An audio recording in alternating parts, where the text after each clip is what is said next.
அனைவருக்கும் என்னுடைய அன்பு, பணிவு, நன்றி கலந்த வணக்கம். சிங்கப்பூர் இந்து அறக்கட்டளை வாரிய நல்ல ஆதரவுடன் நடைபெற்று வரும் கம்பராமாயண தொடர் வகுப்புகளில் இன்றைய வகுப்பு எண் 284.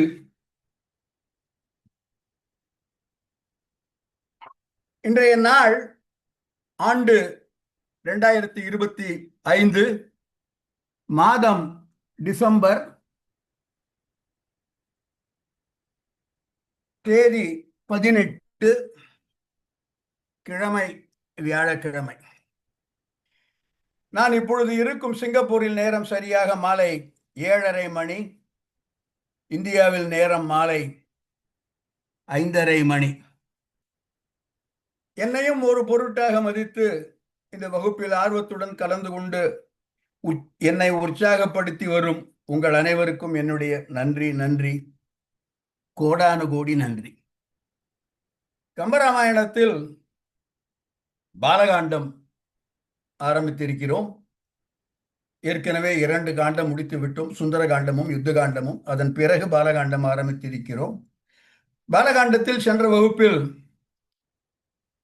ஆற்றுப்படலம் பார்த்தோம். அதற்கு முன்னால் பாயிரம், காப்புச்செய்யுள், தனியன்கள் எல்லாம் பார்த்து அது ஒரு 3 கிளாஸ் பார்த்தோம். அதன் பிறகு சென்ற வகுப்பில் ஆற்றுப்படலம், இன்றைய வகுப்பில் நாட்டுப்படலம் பார்க்க போகிறோம். ஒரு காப்பியத்திற்கு அணிகலன், ஒரு காப்பியத்திற்கு இலக்கணம் என்று தண்டி அலங்காரம் சொன்னதை சென்ற வகுப்பில் சொன்னேன். நாட்டுப்படலம், ஆற்றுப்படலம், நகரப்படலம் என எல்லாவற்றையும் சொல்லி காப்பியத்திற்கு மெருகேற்ற வேண்டும் என்பது ஒரு மரபு.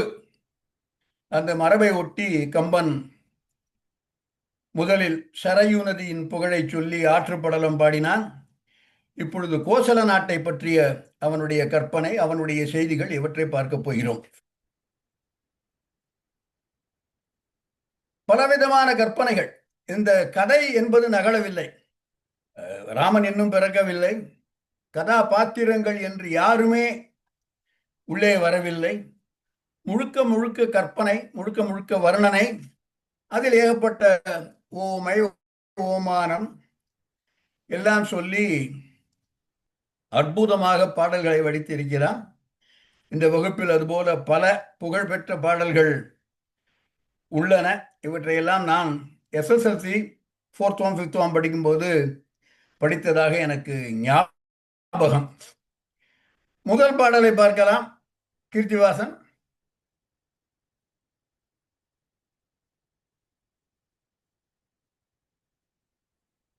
நாட்டுப்படலத்தின் முதல் பாடல் இவ்வாறு அமைகிறது. இந்த பாடலில் கம்பன் கோசல நாட்டை பற்றி எதுவும் சொல்லவில்லை. மீண்டும் அவனுடைய அவையடக்கம் குறித்தே இந்த பாடலும் அமைகிறது. பாடலை பார்ப்போம்.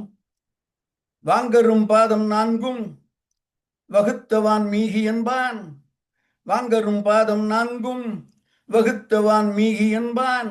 தீங்கவி செவிகள் ஆற தேவரும் பருகச் செய்தான். ஆங்கவன் புகழ்ந்த நாட்டை அன்பெனும் நரவம் மாந்தி மூங்கையான் பேசலுற்றான் என்னையான் மொழியலுற்றேன் என்பது கம்பன் தரும் முதல் பாடல். வான்மீகி மூல நூலை செய்திருக்கின்றான். வான்மீகி ராமாயணம் ஸ்லோகமாக பாடுவதற்கு முன்னால் 4 அடிகள் கொண்டதாக எந்த பாடலும் இல்லை. வான்மீகிக்கு முன்னால் அவை இருந்திருக்கவில்லை என்று பல உரையாசிரியர்களும் சொல்கிறார்கள். வேதம் இருந்தது. வேதத்தை தவிர 4 அடிகள் கொண்ட பாடலாக வான்மீகிக்கு முன் வடமொழியில் இருந்ததில்லை. இது நான் படித்த செய்தி, உங்களுடன் பகிர்ந்து கொள்கிறேன். எனவே பாதம் 4, பாதம் என்பது கவியின் ஒரு அடி. 4 அடிகள் கொண்ட பாடல் இது. எளிதாக நமக்கு கிடைக்க ஒண்ணாத, நாம் பெறுவதற்கு, வாங்க என்ற அந்த சொல்லுக்கு, நாம் பெறுவதற்கு, நாம் பெற்றுக்கொள்வதற்கு, நம்மிடம் வந்து சேருவதற்கு அரிய 4 அடிகள் கொண்ட பாடலை வான்மீகி என்பான் வகுத்தான். வாங்கரும் பாதம் 4ம் 4 அடிகள் கொண்ட, பாதம் என்பது அடி என்று சொன்னேன், ஒரு கவிதையின் அடி. வாங்கரும் பாதம் 4ம் வகுத்த வான்மீகி என்பான். வாங்க அரும் என்பதற்கு, நாம் பெற்றுக்கொள்வதற்கு, நம்மை வந்து சேர்வதற்கு, நம்மை வந்து அடைவதற்கு மிக அரியதான என்று ஒரு பொருள் கொள்ளலாம்.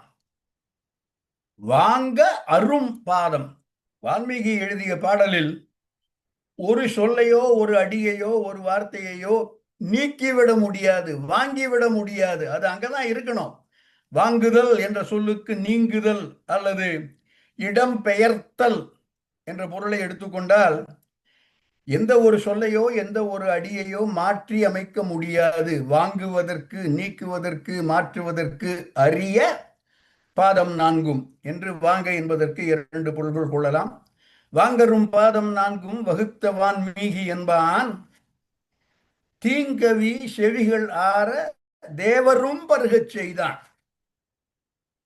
தீங்கவி அருமையான தேன் போன்ற இனிய கவிகள் தேவரும் பருகச் செய்தான். அவர்களுடைய செவிகள் எல்லாம் குளிர்வும்படியாக, செவிகள் ஆற தேவரும் பருகச் செய்தான். ஒரு உண்மை போட்டிருக்கான். தேவர்களுக்கு ஏராளமான நல்ல பொருள்கள் எல்லாம் கிடைக்கின்றன. அவர்களுக்கு அமிர்தம் கிடைத்தது, கற்பக விருஷம் அவர்களிடம் இருக்கிறது, அவர்களுடைய விண்ணுலகம், அமராவதி இது எல்லாமே மிக புகழ் வாய்ந்தது. அவர்களுக்கு கிடைக்காத பொருளே இல்லை.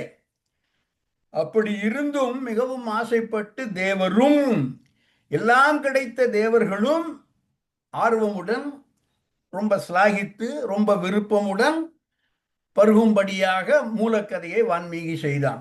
இது முதல் 2 அடிகள். வாங்கரும் பாதம் 4ம் வகுத்த வான்மீகி என்பான். தீங்கவி செவிகள் ஆற தேவரும் பருகச் செய்தான். ஆங்கவன் புகழ்ந்த நாட்டை, இங்கதான் நாட்டுப்படலம் வருகிறது. ஆங்கவன் புகழ்ந்த நாட்டை அவ்வாறு வான்மீகி மிகவும் சிறப்பித்து சொன்ன அந்த கோசல நாட்டை, ஆங்கவன் புகழ்ந்த நாட்டை நான் மொழியல் உற்றேன். கடைசி வந்துட்டேன். யான் மொழியல் உற்றேன். நான் அவன் புகழ்ந்த நாட்டை பற்றி பேச போகிறேன். ஆனால் எனக்கு 2 பிரச்சனை. என்னால பேச முடியாது.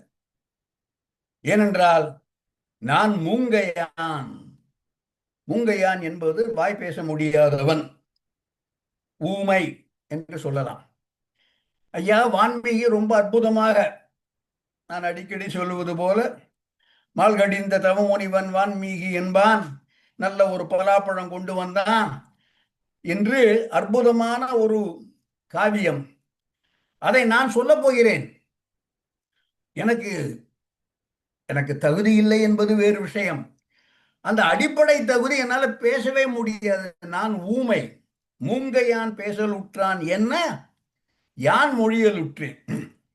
வான்மீகி சொன்ன ராமகாதையை நான் சொல்லப் போகிறேன். அதிலும் குறிப்பாக அவன் புகழ்ந்த நாட்டை பற்றி சொல்லப் போகிறேன். ஆனால் நான் ஊமை. ஊமையால் எவ்வாறு பேச முடியும்? அதுபோல எனக்கு ஏகப்பட்ட பிரச்சனை, ஏகப்பட்ட தகுதியின்மை இருக்கின்றன. இதுக்கு மேல எனக்கு இன்னொரு பிரச்சனையும் இருக்கு. நான் நல்ல போதையில் இருக்கேன். நன்றாக குடித்து இருக்கின்றேன். நரவம் மாந்தி இருக்கின்றேன். 3வது அடியின் இறுதி வார்த்தை. நான் அடிப்படையில் ஊமை, அதுக்கு மேல கள்ளு குடிச்சவன் வேற. ஆங்கவன் புகழ்ந்த நாட்டை நரவம் மாந்தி மூங்கையான் பேசலுற்றான். பேச முடியாதவன் ஊமை, அவன் கள்ளையும் வேற குடிச்சிருக்கான். அவனால எப்படிப்பா சொல்ல முடியும்? ஆனால் நான் குடித்த கள் போதை ஊட்டுவதுதான். ஆனால் அந்த கள்ளின் பெயர் அன்பு. ராமன் மீது நான் கொண்ட அன்பு. இதை சொல்லும் போதே டக்குன்னு எல்லாருக்கும் ஞாபகம் வந்திருக்கணும். ஆசை பற்றி அறையல் உற்றேன், காசில் கொற்றத்து ராமன் கதை அரோ. ஓசை பெற்றுயர் பார்க்கடலை பூசை நக்கு புக்கென என்று அதுபோல அன்பெனும் நரவம் மாந்தி. எனக்கு இருக்கிற ஒரே தகுதி, நான் ஊமை, பேச முடியாது. அன்பு எனும் நரவம் மாந்தி, ராமன் மீது நான் கொண்ட காதல், ராமன் மீது நான் வைத்த பக்தி, ராமன் மீது நான் கொண்ட ஆசை, அந்த ஆசையால் மூங்கையான் பேசலுற்றான் போல நானும் மொழியில் உற்றேன் என்று அவையடக்கத்தின் உச்சியில் நின்று கொண்டு ஆங்கு அவன் புகழ்ந்த நாட்டை பற்றி பேசப் போகிறேன் என்று தொடங்குகின்றான் கம்பன். வாங்கரும் பாதம் நான்கும் வகுத்தவான் மீகி என்பான், தீங்கவி செவிகள் ஆற தேவரும் பருகச் செய்தான். மண்ணுலகத்தில் எல்லோரும் பருகிறார்கள், தேவரும் எல்லா தகுதியும் எல்லா நலன்களும் எல்லா இன்பமும் பெற்ற தேவர்கள் இதையும் விரும்பி பெறும் தேவரும் பருகச் செய்தான். ஆங்கவன் புகழ்ந்த நாட்டை, கோசல நாடு, அன்பெனும் நரவம் மாந்தி மூங்கையான் பேசல் உற்றான், என்னையான் மொழியில் உற்றேன் என்று முதல் பாடலை முடிக்கின்றான். பாடல் எடுத்துடலாம். அடுத்து வரும் பல பாடல்களிலும் கீர்த்திவாசன் பாடல் எடுத்துடலாம். அடுத்து வரும் பல பாடல்களிலும் கம்பன் நாட்டு வளத்தை பற்றி ஒவ்வொன்றாக சொல்லிக்கொண்டே போகிறான். நான் சொன்னது போல கவி சக்கரவர்த்தி தான், நானே கவி சக்கரவர்த்தி என்பதை நிலைநாட்டும் விதமாக அற்புதமாக எல்லா பாடல்களும் அமைந்துள்ளன. இரண்டாவது பாடலை பார்க்கலாம். கோசல நாட்டின் வளத்தை சொல்ல வருகிறான். பொதுவாக மருத நிலம், வயல்வெளி இவற்றை பற்றிய நிறைய செய்திகள் சொல்கிறான். வரம்பெலாம் முத்தம், வரம்பெலாம் முத்தம் தத்தும் மடையலாம் பணிலம், மாநீர் குரம்பெலாம் செம்பொன் மேதி குடியலாம் கழுநீர் கொள்ளை, பரம்பெலாம் பவளம் சாலி பரப்பெலாம் அன்னம் பாங்கர், கரம்பெலாம் செந்தேன் சந்த காவலாம் களிவண்டீட்டம். வரம்பு, வயலில் இருக்கக்கூடிய வரப்பு. கோசல நாட்டின் வளம் என்று சொல்ல போனால் அந்த வயல் வரப்புகளில் எல்லாம் முத்துக்கள் சிந்தி கிடக்கின்றன. வரம்பெலாம் முத்தம், முத்தம் என்பது முத்துக்கள். வரம்பெலாம் முத்தம், மடையலாம் பணிலம், பணிலம் என்றால் சங்கு. தத்தும் மடையலாம், தத்தும் என்றால் தாவி போவது, அணையை தாண்டி மடையை தாண்டி வெள்ளம் பாய்கிறது. வரம்பெலாம் முத்தம் தத்தும் மடையலாம் பணிலம், பணிலம் என்பது சங்கு. முத்து பிறக்கும் இடங்களில் சங்கும் ஒன்று. எனவே இந்த சங்கு பிறப்பித்த முத்துக்கள் அந்த வரம்புகளில் எல்லாம் இருக்கின்றன. வரம்பெலாம் முத்தம் தத்தும் மடையலாம் பணிலம், மாநீர் குரம்பெலாம் செம்பொன். குரம்பு என்பது அணை, தடுத்து வைக்கக்கூடிய ஒரு அணை. அணை என்பது பொதுவாக மண்ணில் கட்ட முடியாது, கரைஞ்சு போயிடும். ஸோ இரும்பு இல்லைன்னா வேற ஏதாவது ஒரு உலோகத்தில் செய்யப்பட்டிருக்க வேண்டும். கோசல நாட்டில் உள்ளவர் அணைகள் எல்லாம் எந்த உலோகத்தால் கட்டப்பட்டன என்றால் குரம்பெலாம் செம்பொன், பொன்னாலாகிய அணைக்கட்டுக்களை உடைய நாடு. வரம்பெலாம் முத்தம் தத்தும் மடையலாம் பணிலம், மாநீர் குரம்பெலாம், பெரிய நீர்நிலைகளை தடுத்து வைத்திருக்கக்கூடிய அணைகள் எல்லாம் பொன்னால் செய்யப்பட்டவை. மேதி குழியலாம் கழுநீர் கொள்ளை. மேதி என்றால் எருமை, எருமைகள் படுத்து உறங்கக்கூடிய குழி. பூமியில் அங்கங்கே குழி இருக்கும், அதில் கொஞ்சம் தண்ணி தேங்கி இருக்கும். அந்த தண்ணியில் எருமை மாடுகள் ரொம்ப விசிராந்தியா உட்கார்ந்து பொழுதை கழித்து கொண்டு இருக்கின்றன. அந்த குழியெல்லாம் கழுநீர் கொள்ளை. கழுநீர் என்பது செங்கழுநீர் மலர். இதையே நீலோர் பழம் என்கிறார்கள், கோவளை என்கிறார்கள். செங்கழு நீர் மலர்.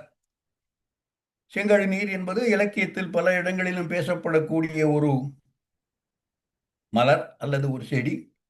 உங்கள் புழக்கடை தோட்டத்து வாவியுள் செங்கழு நீர் வாய். செங்கழு நீர் ஆண்டாள் சொல்கிறார். உங்கள் புழக்கடை தோட்டத்து வாவியுள் செங்கழு நீர் வாய் மலர்ந்து ஆம்பல் வாய் கும்பினகான். ஸோ செங்கழு நீர், மேதி குழியலாம் கழுநீர் கொள்ளை, ஏகப்பட்ட செங்கழு நீர், செங்கழு நீர் பூக்கள். பரம்பெலாம் பவளம். அந்த வரம்பெலாம் முத்தம், அதுபோல பரம்பு, அந்த இடங்களிலெல்லாம் பவழங்கள் சிந்தி கிடக்கின்றன.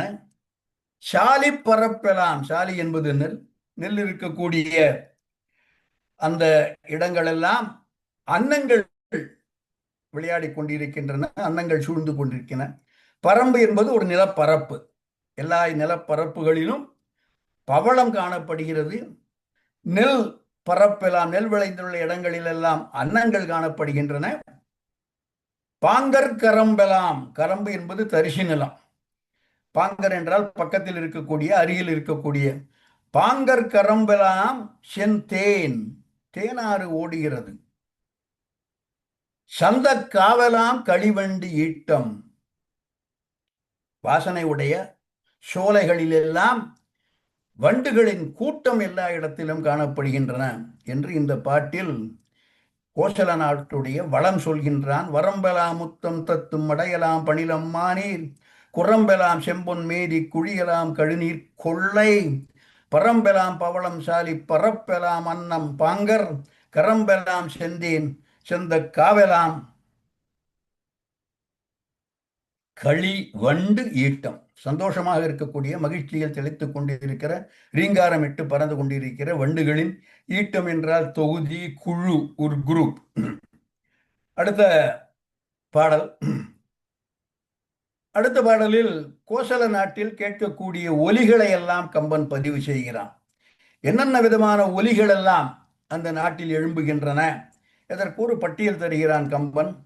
ஆறுபாய் அரவம் மல்லர், ஆலைபாய் அமலை ஆலை, சாறுபாய் ஓதை, வேலை சங்கின்வாய் பொங்கும் ஓசை, ஏறுபாய் தமரம் நீரில், எருமைபாய் துழனி இன்ன, மாறு மாறு ஆகித் தம்மில் மயங்கும் மா வருத வேலி. மருதம், வேலி என்பது நிலம் அல்லது ஒரு எல்லை என்று வைத்துக் கொள்ளலாம். மாமருத வேலி, மிகப்பெரிய அந்த வயல்வெளிகள். அங்கே என்னென்ன ஓசைகள் கேட்கின்றன? ஆறு பாய் அரவம், அரவம் என்றால் சப்தம், அரவம் என்றால் ஓசை. இலக்கியத்தில் பல இடங்களில் நாம் பார்த்திருக்கிறோம். இதை சொல்லும் பொழுதே எனக்கு பல இடங்கள் ஞாபகத்துக்கு வருகின்றன. மெல்ல எழுந்து அரியென்ற பேரரவம், திருப்பாவை மட்டும் கோட் பண்றேன். அரவம் என்றால் சப்தம். மெல்ல எழுந்து அரியென்ற பேரரவம், வெள்ளை வெளிசங்கின் பேரரவும் கேட்டிலையோ, தயிரரவும் கேட்டிலையோ, புல்லறவும் கேட்டிலையோ, கீசு கீசென்று எங்கும் ஆனை சாத்தன் கலந்து பேசின பேச்சரவம் என்று. அரவம் என்றால் பல இடங்களில் சப்தம் என்று திருப்பாவையில் பல இடங்களை பார்க்கலாம். ஆறு பாய்கின்ற அரவம், சரையு நதி சென்ற வகுப்பில் பார்த்தோம். அந்த நதி பாய்கின்ற ஓசை. மல்லர் ஆலைபாய் அமலை, அமலை என்றால் சப்தம். இங்க நிறுத்திக்கிறேன். ஆறு பாய் அரவம் சப்தம், மல்லர் ஆலபாய் அமலை சப்தம், ஆலை சாறுபாய் ஓதை, ஓதை என்றாலும் சப்தம். நாம் படித்திருக்கிறோம். உழவர் ஓதை மதகோதை, அனைவருக்கும் தெரிந்த ஒரு பாடல். ஓதை என்றால் சப்தம். அரவம், அமலை, ஓதை, வேலை சங்கின் வாய் பொங்கும் ஓசை, ஓசையும் சப்தம். ஏறுபாய் தமரம், தமரம் சப்தம். எருமைபாய் துழனி சப்தம். சப்தத்திற்கு எத்தனை வார்த்தைகள் ஒரே பாடலில் கம்பன் போட்டியிருக்கிறான் பாருங்கள்.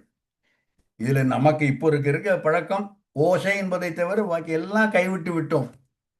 நான் அடிக்கடி சொல்வது, நாஞ்சில் நாடன் சொல்லுவார், நாம் கம்பன் காலத்து சொற்களை கடத்தி கொண்டே வரவில்லை. இத்தனை சொற்கள் போட்டியிருக்கிறான் கம்பன். ஒரு குசுராக ஒரு செய்தி சொல்லலாம். எல்லா தமிழ் கவிஞர்களிலும் அதிகமான சொற்களை கையாண்டவன் கம்பன் மட்டுமே. வேற யாரும் கிட்டக்க கூட வர முடியாது, ஒரே கவிஞரை எடுத்துக்கொண்டார். என்றால் பெரிய புராணம் 4000 சொச்சம் பாடல், கம்பனுடைய பாடல் 10,500 பாடல்கள். ஸோ ஏராளம். ஒரு ஒரு பாடலுக்கு 4 அடி வைத்துக் கொள்ளலாம். சில வரிகளில் 6 சொற்கள் 8 சொற்கள். ஆவரேஜாக பார்த்தா 10,000 × கிட்டத்தட்ட 1,00,000க்கு மேல கம்பன் வார்த்தைகளை பயன்படுத்தி இருக்கிறான் என்று ஒரு ஆய்வு 1925 யாரோ பண்ணாங்கன்னு படிச்ச ஞாபகம். அரவம், அமலை, ஓதை, ஓசை, தமரம், துழனி, 6 சொற்கள் ஓசை சப்தம் என்பதற்காக. ஆறுபாய் அவரம், அது ஒரு சப்தம். மல்லர் ஆலைபாய் அமலை, மல்லர்கள் உழவர்கள் அந்த கரும்புகளை எடுத்துக்கொண்டு ஆலையில் கொண்டு சேர்க்கின்ற அந்த சப்தம். ஆலை சாறுபாய் ஓதை, கருப்பஞ்சாறு பாய்கின்ற அந்த சப்தம். வேலை சங்கின் வாய் பொங்கும் ஓசை, கடலில் இருந்து வந்த சங்குகள் எழுப்புகின்ற ஓசை. ஏறு, ஏறு என்றால் காளை. ஏறு பாய் தமரம், எருதுகள் காளைகள் ஒன்றோடொன்று முட்டி மோதிக்கொண்டு சண்டையிடும் பொழுது அவை எழுப்பக்கூடிய சப்தம் தமரம். நீரில் எருமைபாய் துழனி, நீரில் எருமைகள் துழாவிக் கொண்டு அந்த ஆற்றிலே அல்லது அந்த குளத்திலே அவைகள் எழுப்பும் சப்தம் என்று இன்ன மாறு மாறு ஆகி இவ்வாறு பல சப்தங்களும் இது இன்னதுதான் என்று வரையறுத்து கூற முடியாதபடி மாறு மாறாகி தம்முள் மயங்கும், இதுதான் இன்ன சப்தம் என்று வரையறுக்க முடியாமல் ஒரு கலவையாக இருக்கக்கூடிய மருதவேலி, வயல்கள் சூழ்ந்து அந்த நிலம். ஆறுபாய் அரவம் மல்லர் ஆலைபாய் அமலை ஆலை சாறுபாய் ஓதை வேலை சங்கின் வாய் பொங்கும் ஓசை ஏறுபாய் தமரம் நீரில் எருமைபாய் துழனி இன்ன மாறுமாறு ஆகி தம்மில் மயங்கும் மருதவேலி. அடுத்த பாடல். இந்த பாடல் எடுத்துடலாம், அடுத்த பாடல் போட வேண்டாம். இது பாடல் எடுத்துடலாம். அடுத்த பாடல் நான் பலமுறை பல மேடைகளில் கேட்டிருப்பேன், நீங்கள் எல்லோருமே கேட்டிருக்கலாம். கம்பன் ஒரு ஒரு ஸ்டேஜ் அல்லது ஒரு ஆடரங்கு, ஒரு மேடை, அதை காண்பிக்கின்றான். ஒரு பெரிய மேடை, ஒரு கச்சேரி நடக்கப் போகிறது, நாட்டிய கச்சேரி என்று வைத்துக் கொள்ளலாம். அந்த கச்சேரி எவ்வாறு நடைபெறுகிறது, ஒரு நாட்டிய கச்சேரி என்பதை கம்பன் பதிவு செய்கிறான்.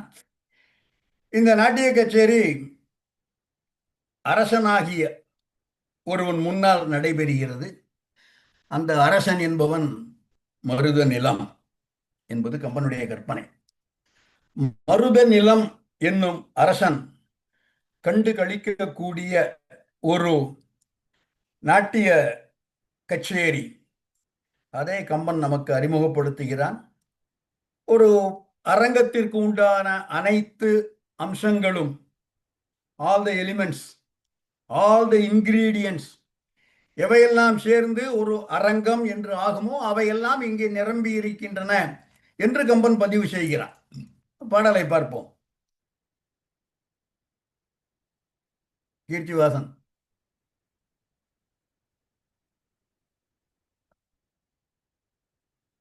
தண்டலை மயில்கள் ஆட தாமரை விளக்கம் தாங்க கொண்டல்கள் முழவின் ஏங்க கொண்டைகள் முழவின் ஏந்த குவளைகள் விழித்து நோக்க, கொண்டல்கள் முழவின் ஏங்க குவளைகள் விழித்து நோக்க தென்திரை எழினி காட்ட தேம்பிழி மகரையாழின் வண்டுகள் இனிது பாட மருதம் வீற்றிருக்கும் மாதோ. மாதோ என்பது அசை. மருதம் வீற்றிருக்கும், மருதமானது இந்த ஒரு ராஜசபையில், ஒரு ராஜாவோட கோர்ட்யார்டு என்று வைத்துக் கொள்ளலாம், அரசவை என்று வைத்துக் கொள்ளலாம். அதில் மருதம் வீற்றிருக்கிறது அரசனாக. அவன் கண்டு கழிக்கும் காட்சி, மயில்கள் ஆடுகின்றன. எங்கே ஆடுகின்றன? மயில்கள் சோலையில் இருக்கக்கூடிய மயில்கள். தண்டலை, தண்டலை என்பது சோலை அல்லது பூங்கா, வனம். தண்டலை மயில்கள் ஆட நாட்டிய மணிகள்,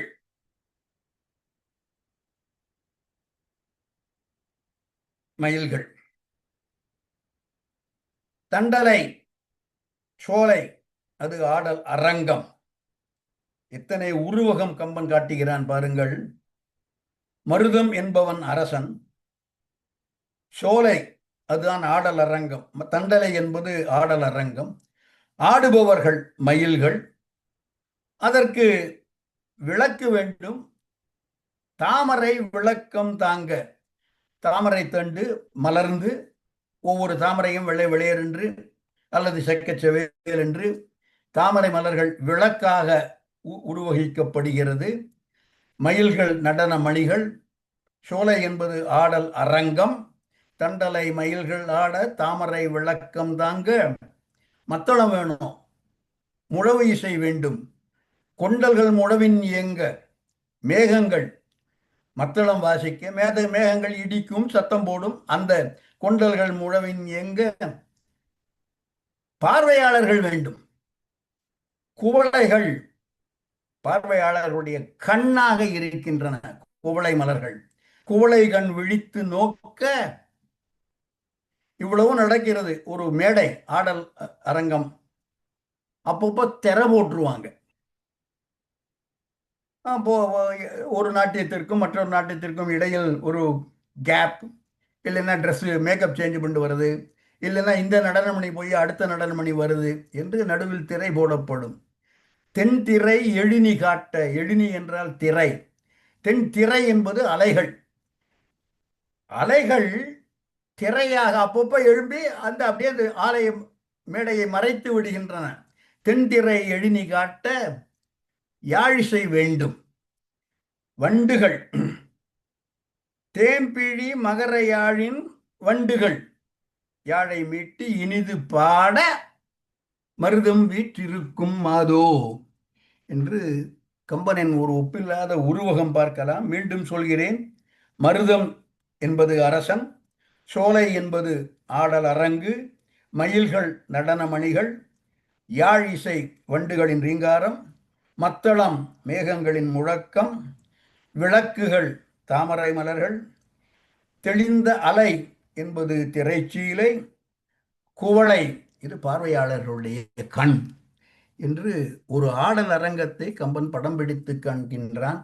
தண்டலை மயில்கள் ஆட தாமரை விளக்கம் தாங்க, கொண்டல்கள் முழவின் எங்க, குவளைகண் விழித்து நோக்க, தென்திரை எழினி காட்ட தேம்பிழி மகரையாழின்.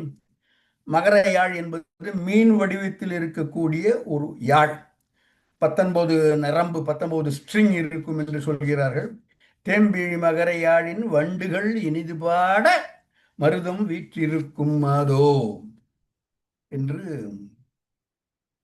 நாட்டு வளம் சொல்லப்படுகிறது, கோசல நாட்டின் வளம். அடுத்த பாடல், கோசல நாட்டில் என்னென்ன பொருள்கள் எங்கெங்கே கிடைக்கும் அல்லது என்னென்ன பொருள்கள் எங்கெங்கே இருக்கின்றன என்று கம்பன் ஒரு பதிவு செய்கிறான். தாமரை படுவ வண்டும் தகைவரு திருவும் தன்தார் காமுகர் படுவ மாதர் கண்களும் காமன் அன்பும் மாமுகில் படுவவாரி பவளமும் வயங்கு முத்தும் நாமுதல் படுவ மெய்யும் நாமநூல் பொருளும் மன்னோ. ஒவ்வொரு அடியிலையும் ஒவ்வொரு செய்தி சொல்லப்படுகிறது. வண்டு முதல் அடி எடுத்துக் கொள்கிறேன். வண்டும் தகை வரு திருவும். திரு என்பது லட்சுமி, மகாலட்சுமி, செல்வம்.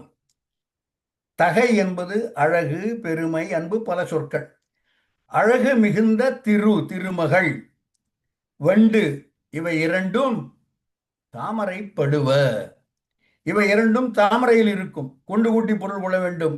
வண்டும் தகை வரும் திருவும் தாமரை படுவ. வண்டுகளும் ரீங்காரமிடக்கூடிய வண்டுகளும் செய்யாடும் அல்லது திருமகளும் தாமரை மலரில் இருப்பார்கள்.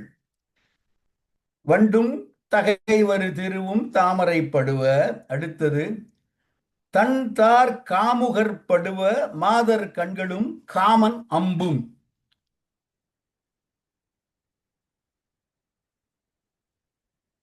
காமுகர் என்று சொன்னதால் இவர்கள் பல பெண்களை விரும்புபவர்கள், மிகுந்த ஆசை மிக்கவர்கள். எனவே அந்த மாதர் என்பது பரத்தையரை சுட்டும் என்று உரையாசிரியர்கள் சொல்கிறார்கள். மாதர் என்பது பொதுவாக மாதர். மாதர் கண்களும் காமன் அம்பும், மன்மதன் ஏவக்கூடிய அம்பும் காமுகர் படுவ. மாதருடைய கண்களும் பரத்தையருடைய கண்களும் காமன் ஏவுகின்ற அம்பும் காமுகர் மீது காமுகர் இருக்கும் இடத்தில் செல்கின்றன.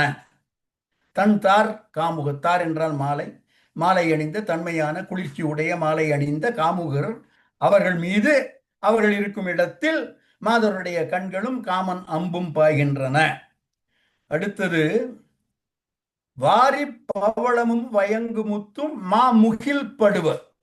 வாரி என்பது கடல், கடலில் தோன்றக்கூடிய பவளமும் முத்துவும், வயங்கு முத்து ஒளி வீசி திகழக்கூடிய முத்து, வாரி பவளமும் வயங்கு முத்தும் முகில் படுவ. மழை பெய்வதால், முகில் என்பது மேகம், மேகம் என்பது மழை என்று கொள்ள வேண்டும். அந்த மழை பெய்வதால் வாரி பவளமும் வயங்கு முத்தும் அங்கே இருக்கின்றன. மாமுகில் படுவ. இவ்வளவு சொன்னா அந்த நாட்டு மக்களின் அவர்களுடைய மனம், அவருடைய சிந்தனை, அவர்களுடைய கருத்து, அவர்களுடைய எண்ண ஓட்டம் எங்கே இருக்கின்றன என்றால், மெய்யும் நாமநூல் பொருளும் அதில் நாமுதல் படுவ. இந்த நாட்டு மக்கள் சொல்லக்கூடிய விஷயங்கள், நா என்பது நாவு, இவர்கள் படிக்கக்கூடிய, இவர்கள் சொல்லக்கூடிய, இவர்கள் ஒருவருக்கு ஒருவர் பரிமாறிக்கொள்ளக்கூடிய விஷயங்கள் நாமுதல் படுவ எவை என்றால், மெய்யும் உண்மை சத்தியம் பொய்யின்மை, மெய்யும் நாம நூல் பொருளும். நாமம் என்றால் புகழ் என்று ஒரு பொருள் உண்டு.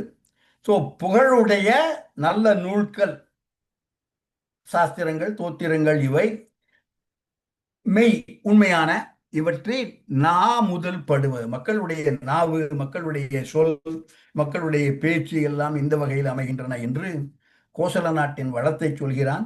தாமரை படுவ வண்டும் தகைவரும் திருவும் தந்தார், காமுகர் படுவ மாதர் கண்களும் காமன் அம்பும், மாமுகில் படுவ வாரி பவளமும் வயங்கு முத்தும், நாமுதல் படுவ மெய்யும் நாமநூல் பொருளும் மன்னோ.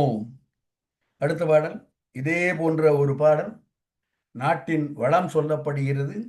நீரிடை உறங்கும் சங்கம், நிழலிடை உறங்கும் மேதி, தாரிடை உறங்கும் வண்டு, தாமரை உறங்கும் செய்யாள், தூரிடை உறங்கும் ஆமை, துறையிடை உறங்கும் இப்பி, போரிடை உறங்கும் அன்னம், பொழிலிடை உறங்கும் தோகை என்று மீண்டும் என்னென்ன, யார் யார் எந்தெந்த இடத்தில் இருப்பார்கள், அல்லது எந்தெந்த பொருள்கள், என்னென்ன மிருகங்கள், என்னென்ன பறவைகள் எங்கெங்கே இருக்கும் என்பதை ஒரு பட்டியல் போட்டு தருகிறான். சங்கு நீரில் உறங்கும், நீரிடை உறங்கும் என்பது தூங்குகின்ற என்ற பொருளில் கொள்ள வேண்டாம். உறங்கு என்பது தங்கி இருத்தல், இருத்தல், நிலை பெறுதல் என்ற பொருளில் வந்தது. ஸோ சங்கம், சங்கம் என்பது சங்கு, சங்கம் எல்லாம் தண்ணீரில் இருக்கின்றன. மேதி எருமை மாடுகள் நல்ல நிழல் தரும் மரத்தடியில் இருக்கின்றன. நீரிடை உறங்கும் சங்கம், நிழல் இடை உறங்கும் மேதி, தாரிடை உறங்கும் வண்டு, வண்டுகள் எல்லாம் தார், தார் என்பது மாலை, மாலையில் சூட்டி இருக்கக்கூடிய மலர்கள், அங்கே எல்லா வண்டுகளும் போய் உரைகின்றன. ஏனென்றால் வண்டுகள் பொதுவாக தாமரையில் இருக்கும். தாமரை உறங்கும் செய்யாள், எல்லா தாமரை மலர்களிலும் இலக்கும் தேவி இருப்பதால் வண்டுகள் எல்லாம் தாரில் உள்ள மலர்களுக்கு போய்விட்டன. தாமரை உறங்கும் செய்யாள், எனவே வண்டு தாரிடை உறங்கும். தூரிடை உறங்கும், தூர் என்பது சேறு, தூரிடை உறங்கும் ஆமை, துறையிடை உறங்கும் இப்பி, இப்பி என்பது சிப்பி. அந்தந்த துறைகள், துறைகள் என்பது படித்துறை என்று கொள்ளலாம். அந்த ஆற்றின் இடையில் இருக்கக்கூடிய இடங்கள், துறையிடை இறங்கும் இப்பி. போர், போர் என்பது போரிடை உறங்கும் அன்னம், நெற்போரிலே குவித்து வைக்கிறது இருக்கக்கூடிய நெற்போரிலே அன்னங்கள் உறங்கும். தோகை, தோகை என்பது மயில்களை சுட்டும், இவை பொழில் இடை உறங்கும் என்று என்னென்ன பறவைகள், என்னென்ன ஆட்கள் எங்கே இருக்கிறார்கள் என்பதை பதிவு செய்கிறான் கம்பன். கோசல நாட்டின் வளம் சொல்லப்படுகிறது.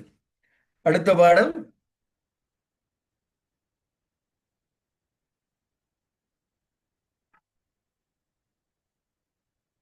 படை உடை எழுந்த பொன்னும், பணிலங்கள் உதிர்த்த முத்தும், இடறிய பரம்பில் காந்தும், இனமணி தொகையும் நெல்லின், மிடை பசும் கதிரும் மீனும், மின்தழை கரும்பும் வண்டும், கடைசியர் முகமும் போதும், கண் மலர்ந்து ஒளிரும் மாதோ. உழவர்கள் வயல்களை உழுகிறார்கள்.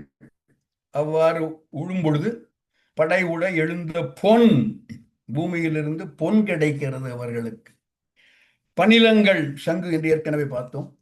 படை உழ எழுந்த பொன்னும் பழிலங்கள் உதிர்த்த முத்தும், சங்குகள் தந்த முத்து.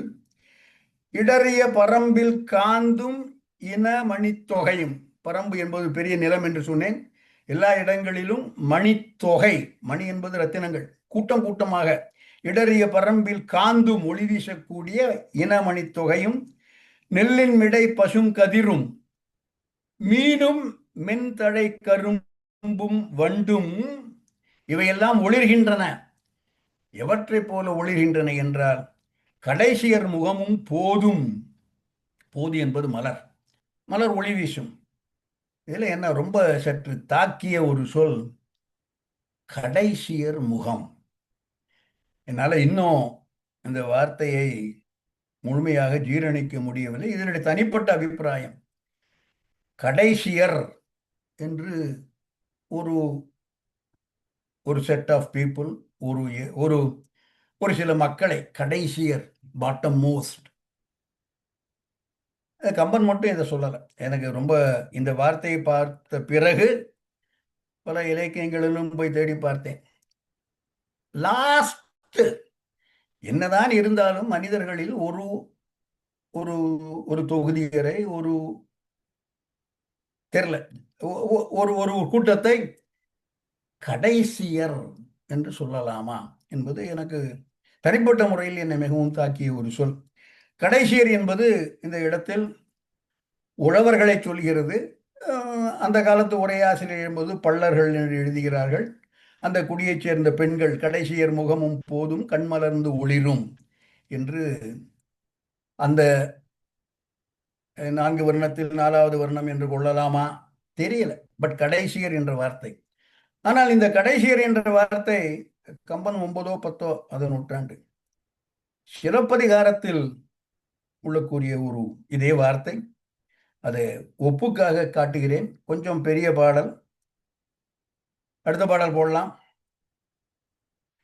குமரி கூட்டில் கொழும்பல் உணவு கவரி சென்னல் காய்தலை சொரிய கருங்கை வினைகரும் கடமரும் கூடி ஒருங்கு நின்றார்க்கும் ஒலியே அன்றியும் கடிமலர் களைந்து முடிநாறு அழித்து தொடிவளை தோளும் மாகமும் தோய்ந்து சேராடு கோலமொடு வீறு பெறத் தோன்றி செங்கையில் நெடுங்கண் சில்முழி கடைசியர் என்று, இங்கும் கடைசியாக இருக்கக்கூடியவர் கீழானவர்கள் என்று சூட்டுகிறார் என்று எனக்கு பொருள்படுகிறது. இது சிலப்பதிகாரத்தில் உள்ள ஒரு இந்த சொல்லின் பயன்பாடு. அடுத்த பாடல் இதே போல புறநானூற்றிலும் இதே வார்த்தை. கொண்டை கூழை தன் கடை கடைசியர் சிறுமான் நெய்தல் ஆம்பலோடு கற்கும் மலங்கு மிளிர் செறிவின் தளம்பு தடிந்து இட்ட பழனவாளை பருக்கண் துணியல் புது நெல் வெண்சோற்று கண்ணுரையாக விழாப்புடை மருங்கு விசிப்ப மாந்தி. ஏதோ விருந்து நடக்கிறது என்று நான் பொருள் கொள்கிறேன். கடைசியர் என்ற அதே சொல் கம்பனுக்கு முன்னால், சிலப்பதிகாரத்தில் கம்பனுக்கு முன்னால் புறநானூற்றில் கையாளப்பட்டிருக்கிறது. அடுத்த பாடல், இது போற போக்குல நான் சொன்ன கருத்து, அவ்வளவுதான். அடுத்த பாடல், தெல்விழி சிறியாழ் பாணர் தேம்பிழி நரவம் மாந்தி வல்விசி கருவி பம்ப வயின் வழங்கு பாடல் வெள்ளிவன் மாடத்து உம்பர் வெயில் விரி பசும்பொற்பள்ளி எள்ளரும் கருங்கண் தோகை இன்துயில் எழுப்பும் அன்றே. பாடலில் சொல்லப்படும் செய்தி இதுதான். இன்துயில் எழுப்பும், துயில் எழுப்பப்படுகிறார்கள். யார் என்பதை பார்ப்போம். எது துயில் எழுப்புகிறது என்பதை பார்த்தோம். இன் துயில் எழுப்பும், எது துயில் எழுப்புகிறது என்றால் 2வது வரியின் கடைசி வார்த்தை பாடல். பாடல் துயில் எழுப்புகிறது. பாட்டு பாடி தூங்கிக் கொண்டு இருப்பவர்களை எழுப்புகிறார்கள் கோசல நாட்டில். இது நிறைய வச்சுக்கலாம். அவ்வளவு தூரம் வளமை உண்டா நாடு, தூக்கத்தில் இருக்கிற என்னை எழுப்புறதுக்குன்னு ஒரு ஆள் போட்டு எழுப்பக்கூடிய அளவுக்கு. இன்துயில் எழுப்பும் எது இந்துயில் எழுப்பும் என்றால் பாடல் இந்துயில் எழுப்பும்.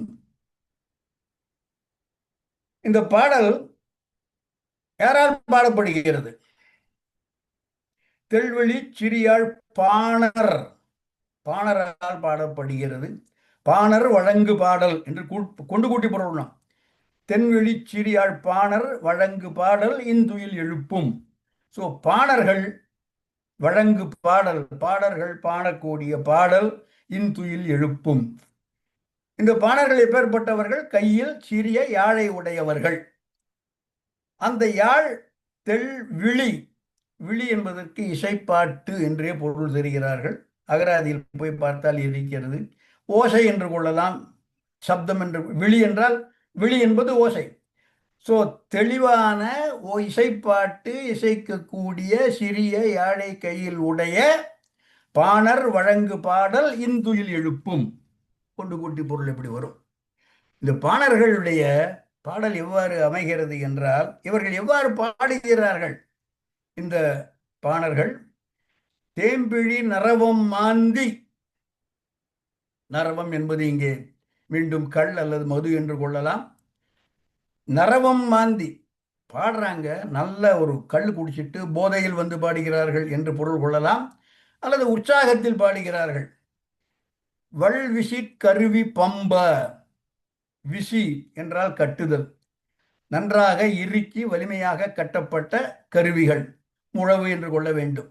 அந்த கருவிகள் பம்ப ஒலி எழுப்ப, வயின் வயின் ஆங்காங்கே நின்று கொண்டு இந்த தெள்வெளி சிறியாழ் பாணர் வழங்கு பாடல், தேம்பிழி நரவம் மாந்தி வழங்கு பாடல், அத்தோடு வள்விசி கருவிகளை வாசித்துக் கொண்டு, வள்விசி கருவி வாசித்துக் கொண்டு வயின் வயின் தெள்வெளி சிறியாழ் பாணர் தேம்பிழி நரவம் பாந்தி வழங்கு பாடல் இந்துயில் எழுப்பும். இது பாடல் துயில் எழுப்ப பாடப்படுகிறது. யாரை எழுப்ப?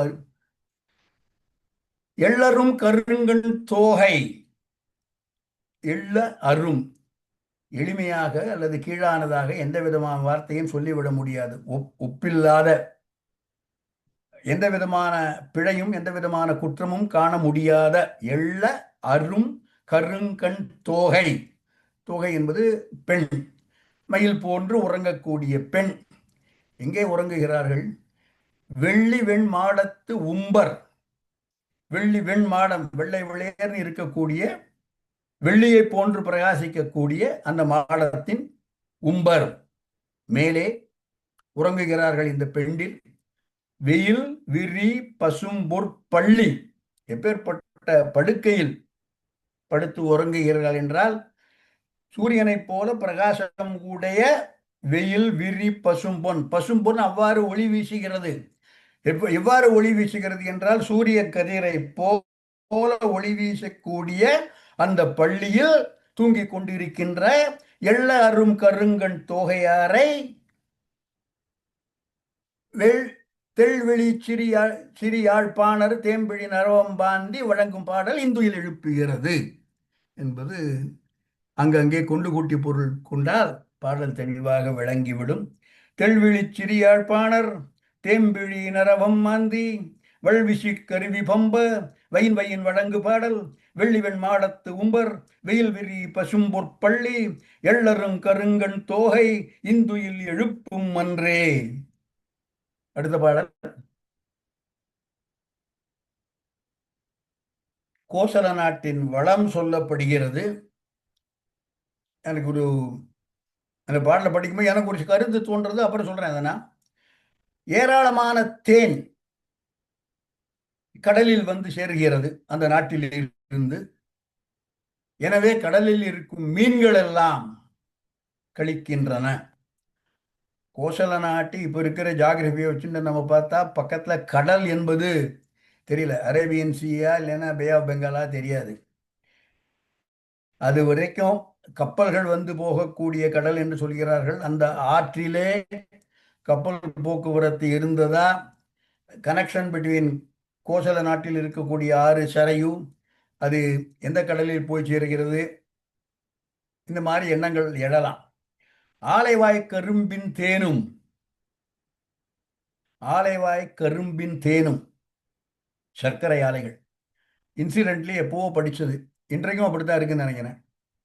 ஐ believe world number 2. I am subject to confirmation. கரும்பு உற்பத்தியில் Uttar Pradesh world number 2 position. So many million tons per year அப்படிங்கிறாங்க. முதலிடம் சவுத் அமெரிக்கால யாருக்கும் இருக்குன்னு நான் எப்போ படிச்ச ஞாபகம். ஸோ கரும்பு மிகவாக விளைந்த கோசல நாடு. இன்னைக்கும் அப்படித்தான் இருக்கு. கரும்பு மிகவாக விளையும் கோசல நாடு உத்தரப்பிரதேசம் என்று கொள்ளலாம். ஆலைவாய் கரும்பின் தேனும், ஆலைகளிலிருந்து வெளியாகும் கருப்பஞ்சாரி என்னும் தேனும், அரிதலை பாலை தேனும், நெல்லுடைய பாலையிலிருந்து வரக்கூடிய தேனும், சோலைவாய் கனியின் தேனும், சோலைகளில் இருக்கக்கூடிய பல்வேறு வகையான பழங்கள் அவற்றுடைய தேனும், தொடை இழி இறாலின் தேனும். இறால், இறால் என்பது தேன் கூடு அல்லது தேன் அடை. தேனடையிலிருந்து வரக்கூடிய தேன். இதுவரை சொன்னதெல்லாம் கரும்பின் சாறு, நெல் பாளையிலிருந்து வரக்கூடிய தேன், கனிகளின் தேன். இப்பொழுதுதான் டைரக்டா தேன். தொடை இழி இறாலின் தேனும். இறால் என்பது தேன்கூடு என்று சொன்னேன். இந்த தேன்கூடை எவ்வாறு அவர்கள் எடுக்கிறார்கள் என்றால், ஒரு அம்பு ஒன்று ஏவி, மலை மீது மலை உச்சியில் இருக்கும் தேன்கூட்டை ஒரு அம்பு ஒன்று ஏவி, அந்த அம்பின் பின்னால் ஒரு நூல் அல்லது ஒரு கயிறு கட்டி அந்த தேன்கூட்டை கலைக்க, அந்த அம்பு வழியே அந்த நூலின் வழியாக இறங்கி வரக்கூடிய இழி இறால். இழிதல் என்றால் மேலிருந்து கீழே வருதல். தொடை இழி இறாலின் தேனும், தேன்கூட்டில் இருந்து கீழே இறங்கி அந்த கயிறு வழியாக வரக்கூடிய தேன். மாலைவாய் உகுத்த தேனும், மலர் மாலைகளில் இருந்து வரக்கூடிய வண்டுகள் சொரியக்கூடிய தேனும். வரம்பு இகந்து ஓடி, வரம்பு இல்லாமல், எல்லை இல்லாமல், அளவில்லாமல், வங்க வேலவாய் மடுப்ப. வேலை என்பது கடல், வங்கம் என்பது கப்பல். ஸோ கப்பல்கள் பாயக்கூடிய வேலை அந்த கடலில் போய் சேருவதால் மீனெல்லாம் கழிக்கும். கப்பலில் இருக்கிற எல்லா மீனுக்கும் ஒரே சந்தோஷம். ஏனென்றால் ஏராளமான தேன் அந்த கடலில் வந்து கலக்கின்றன. இந்த தேனுடைய சோர்ஸ் கோசல நாடு. என்னென்ன விதமான தேனெல்லாம் வருகின்றன என்றால், ஆலைவாய் கரும்பின் தேனும், அரிதலை பாலை தேனும், சோலைவாய் கனியின் தேனும், தொடை இழி இறாலின் தேனும், மாலைவாய் உகுத்த தேனும், வரம்பு இகந்து ஓடி வங்க வேலவாய், கப்பல் செல்லக்கூடிய வங்க வேலைவாய் மடுப்ப உண்டு மீனெல்லாம் கழிக்கும் மாதோ. இந்த எல்லா மீன்களுக்கும் ஒரே சந்தோஷம். அடுத்த பாடல் போடலாம். பண்கள் வாய் மிழற்றும் இன்சொல் கடைசியர் பறந்து நீண்ட கண் கை கால் முகம் வாய் ஒக்கும் களை அலால் களை இலாமை உண்கள்வார் கடைவாய் மல்லர் கலைகிலாது உலாவி நிற்பார் பெண்கள் பால் வைத்த நேயம் பிழைப்பரோ சிறியோர் பெற்றால். இன்னும் ஒரு பாடல் பாருங்க. நாட்டு வர்ணனை, நாட்டு வளம் எல்லாம் சொல்கிறான். அப்படியே ஒரு லேசா ஒரு வாழைப்பத்தில் ஊசி ஏத்துற மாதிரி ஒரு கருத்து, இல்லைன்னா ஒரு ஒரு அறிவுரை, ஒரு மாரல் ஃபைபர், அதையும் கூட சேர்த்து கம்பன் சொல்கின்றான். பண்கள் வாய் மிழற்றும் இன்சொல் கடைசியர், மீண்டும் கடைசியர், உழத்தியர் அல்லது பள்ளத்தியர் என்று சொல்கிறார். அந்த கடைநிலையில் இருக்கக்கூடிய அந்த பெண்கள், அவர்களுடைய வாய் இனிமையான பண்களை பாடிக்கொண்டிருக்கின்றன. வாய் பண்கள் மிழற்றும், அதுவே போறோம். அது தவிர இவர்கள் சொல்லும் போதும் இன்சொல். பாட்டு பாடினா ரொம்ப இனிமையா இருக்கும், சொல் பேசினா அதுவும் இன்சொல்லா இருக்கும். வாய் பண்கள் மிழற்றும் இன்சொல் கடைசியர் பறந்து நீண்ட, ஒரு பெரிய கூட்டமாக இருக்கிறார்கள். அவர்களுடைய என்ன சொல்றான் பாருங்க கம்பன். இந்த மல்லர், மல்லர் என்பவர் உழவர்கள். உழவர்கள்லாம் வராங்க வயலுக்கு. எதுக்கு வராங்க? களை எடுக்க வருகிறார்கள்.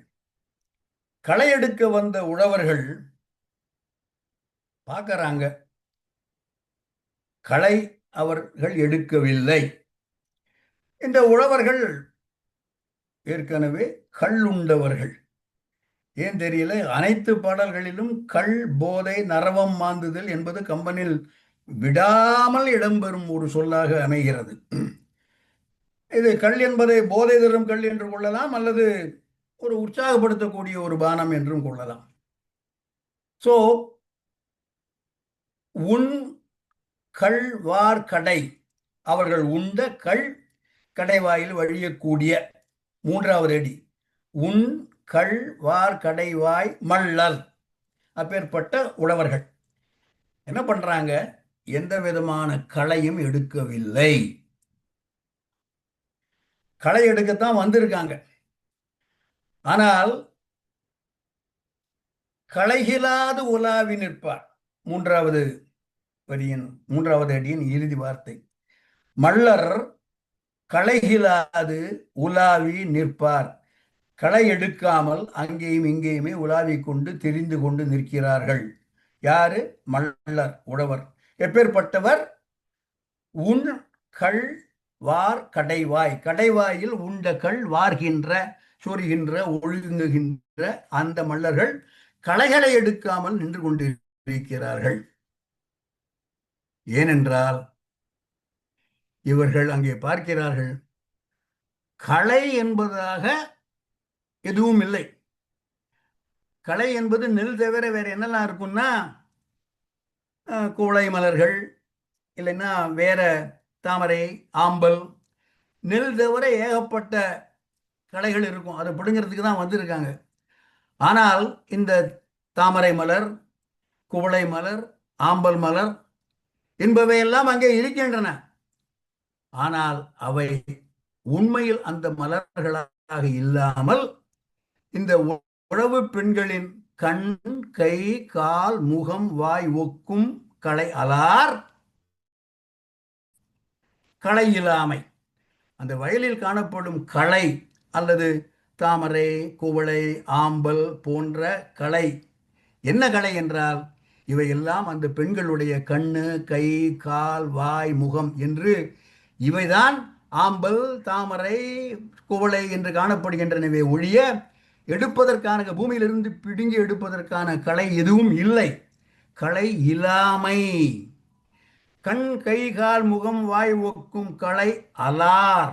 இந்த களைகள் இல்லாமல், இந்த களைகள் தவிர வேறு களை இல்லாமையால் மள்ளர் களைகிலாது உலாவி நிற்பார். தாங்கள் வந்த காரியத்தை செய்யாமல் அங்கேயும் இங்கேயும் திரிந்து கொண்டிருக்கிறார்கள். உள்ளர்கள் களை எடுக்காமல் இருப்பதற்கு காரணம் ஒன்று கள் கள் அண்டு காமம். கள்ளும் காமமும். காமம் என்பது அந்த பெண்களின் மீது வைத்த இவர்கள் ஆசை. பண்கள் பண்கள் வாய்மிழற்றும் இன்சொல் கடைசியர் பறந்து நிற்க. எல்லா இடத்திலும் அருமையான இன்சொல்லை பேசக்கூடிய, பண்களால் வாய்மிழற்றுவது பண்கள் என்று சொல்லக்கூடிய அந்த பெண்கள் இருக்கக்கூடிய இடத்தில் எந்த களையையும் பிடுங்காமல் இருக்கிறார்கள். ஏனென்றால் அவர்கள் காணும் களை கண், கை, கால், முகம், அவைதான் அங்கே களையாக அந்த தாமரை, அந்த குவளை, அந்த ஆம்பல் என்று காணப்படுகின்றனவே ஒழிய பூமியிலிருந்து பிடுங்கி எடுப்பதற்கு களை ஏதும் இல்லை என்பதால் இந்த மள்ளர் களைகிலாது உலாவி நிற்பார். இது சொல்லப்படும் செய்தி. அப்புறம் ஒரு வார்த்தை போடுறான் பாருங்க கம்மன், கடைசி வார்த்தை. பெண்கள் வாழ் வைத்த நேயம் சிறியோர் பெற்றால் பிழைப்பரோ. இல்ல, சிறியோர் பெற்றால் எங்க வேணா கவுண்டு குட்டிக்கலாம். சிறியோர் பெண்கள் வாழ் வைத்த நேயம் பெற்றால் பிழைப்பரோ. ஏற்கனவே அவ்வளவு தூரம் சிறந்த அறிவில் மிகுந்த ஆட்களாக இவர்கள் தெரியவில்லை. எனவே இவர்களை சிறியோர் என்று கம்பன் சொல்கிறான். வசதியிலோ வருண ஜாதியிலேயோ சிறியோர் அல்ல, ஒழுக்கத்தில் சிறியோர் என்று பொருள் கொள்ள வேண்டும் என்று இந்த சிறியோர் பெண்கள் வாழ் வைத்த நேயம் பெற்றால், காமம் அதிகமாகிவிட்டால் பிழைப்பரோ. சிறியோர் என்ற வார்த்தைங்க முக்கியம். அவ்வளவு அறிவில்லாதவர்கள், சான்றோர் இல்லாதவர்கள், படிப்பில்லாதவர்கள், ஞானம் இல்லாதவர்கள் என்று பொருள் கொள்ளலாம் சிறியோர் என்பதை. அவர்கள் காமவசப்பட்டால் பிழைப்பரோ என்பது ஈற்றடி சொல்லும் ஒரு ஒரு மாரல் ஃபைபர் இல்லைன்னா ஒரு கருத்து. மற்ற 3 அடிகளும் அந்த நிலையை சொல்லி, பெண்கள் வாழ் வைத்த நேயம் சிறியோர் பெற்றால் பிழைப்பரோ என்று கம்பன் சொல்கிறான். இதை மிக அற்புதமாக பாடல் எடுத்துடலாம். இதே கருத்தை மிக அற்புதமாக கம்பன் இன்னொரு இடத்தில் சொல்கிறான். அதிக மேடைகளில் பலரும் கேட்டிருக்கக்கூடிய ஒரு ஒரு சொல் அது. ராவணன் சீதையின் மீது மையல் கொள்கிறான். சூர்பனகை வந்து சொல்கிறாள், அவ அப்படி இருப்பா இப்படி இருப்பா ஆச்சா பூச்சா என்று சொல்ல சொல்ல சொல்ல சொல்ல இவனுக்கு சீதை மீது காமம், சீதை மீது காதல் பொங்கி எழுகிறது. இவனால் என்ன செய்தாலும் சீதையை மறக்க முடியவில்லை. அதை கம்பன் பதிவு செய்கிறான். பதிவு செய்யும் பொழுது அவன் சொல்லும் ஒரு ஒரு ஃபேமஸ் கொட்டேஷன், கற்றவர் ஞானம் இன்றேல் காமத்தை கடக்கலாமோ. கற்றவர் என்று சொன்னான். அதுக்கப்புறம் ஒரு வார்த்தை போடுறான் பாருங்க, நம்ம படிக்கிறதுலாம் கல்வி இல்லையா, கற்றோம். எனக்கு பிடெக் கொடுத்துட்டாங்க, எனக்கு வந்து நான் பிஹெச்டி வாங்கியிருக்கேன், நான் வந்து டபுள் பிஹெச்டி, நான் வந்து எம்ஏ எம்ஃபில் என்ன வேணும். கற்றவர் அது இல்லை. கற்றவர், அதுக்கப்புறம் ஒரு வார்த்தை ஞானம் இன்றேல், கல்விக்கெல்லாம் ஏற்பட்டது. கற்றவர் ஞானம் இன்றேல் காமத்தை கடக்கலாமோ என்று ஒரு வரி சொல்லி ராவணனுடைய நிலையை சொல்கிறான். இதே கருத்து தான் இங்கே. பெண்கள் வாழ் வைத்த நேயம் சிறியோர் பெற்றால் பிழைப்பரோ. இது நாம் இப்போ பார்க்கிற பாடல். கம்பன் சீதையை ராவணன் மறக்க முடியாமல் திண்டாடும் போது சொல்லும் பாடல். அந்த பாடலை போடலாம் கார்த்திக்.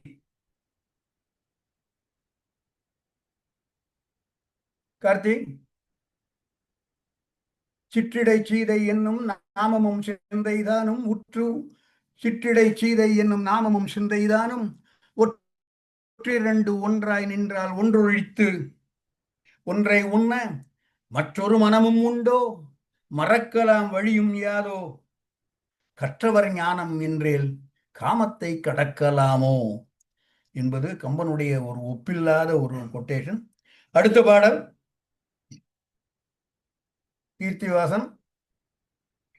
புது புனல் குடையும் மாதர் பூவொடு நாவி பூத்த கதுப்புரு வெறியேனாரும் கருங்கடல் தரங்கம் என்றால் மதுப்பொழி மடலை செவ்வாய் வாழ்கடை கண்ணின் மைந்தர் விதுப்புற நோக்கும் அன்னார் மிகுதியை விளம்பலாமோ. ஏராளமான பெண்கள் அங்கே வந்து ஆற்றில் நீராடுகிறார்கள்.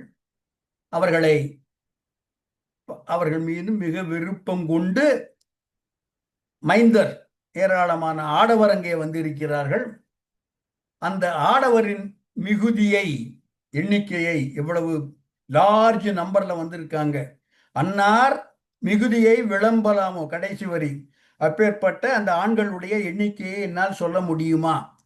எதை இவர்கள் பார்த்து ரசிக்கிறார்கள் அல்லது ஆசை கொள்கிறார்கள் என்றால், புதுப்புனல் குடையும் மாந்தர், ஆற்றில் புதிதாக வந்த வெள்ளத்தில் குடைந்து நீராடி என்று, குடைந்து நீராடுதல், அவ்வாறு மாதர்கள் நீராடுகிறார்கள். அதனால் அவர்கள் சூடியிருந்த மலர், அவர்கள் பூசியிருந்த கஸ்தூரி, நாவி என்பது கஸ்தூரி, பூவோடு நாவி பூத்த கதுப்புரு வெறி, கதுப்பு என்றால் கூந்தல், வெறி என்றால் நறுமணம். சோ அவர்கள் அணிந்திருந்த, கூந்தலில் அணிந்திருந்த பூக்கள், கூந்தலுக்கு உண்டான நறுமணம், பூசியிருந்த கஸ்தூரி, இவையெல்லாம் சேர்ந்து நாரும் கருங்கடல் தரங்கம் என்றால், தரங்கம் என்றால் இந்த அலைகளுடைய கருங்கடல் நல்ல மனம் பெய்கிறது என்றால், மதுப்பொழி மடலை செவ்வாய் வாழ் கடைக்கண்ணின், அந்த குளித்துக் கொண்டிருக்கிற பெண்களுடைய வர்ணனை. மதுப்பொழி மடலை செவ்வாய், மது என்றால் தேன், கள், எது வேண்ட சொல்லிக்கலாம். மடலை செவ்வாய் வாழ் கடைக்கண் உடைய அந்த பெண்களை பார்த்து கொண்டிருக்கும் மைந்தர் விதுப்புற நோக்கும், விதுப்பு என்றால் விருப்பமுடன் நோக்கும் அந்த மைந்தர் விகுதியை விளம்பலாமோ. எத்தனை பேர் இந்த மாதிரி பார்த்து கொண்டிருக்கிறார்கள் என்று என்னால் சொல்ல முடியவில்லை என்று கருங்கடல் இந்த மகளிர் குளிக்கும் நீர் வந்து சேருவதால் மனம் பெறுகிறது என்பது கம்பனுடைய கற்பனை. இதே கருத்து நைடதம் அந்த நூலில் ஒரு பாடலிலும் நாம் பார்க்கலாம். பாடலை போடலாம்.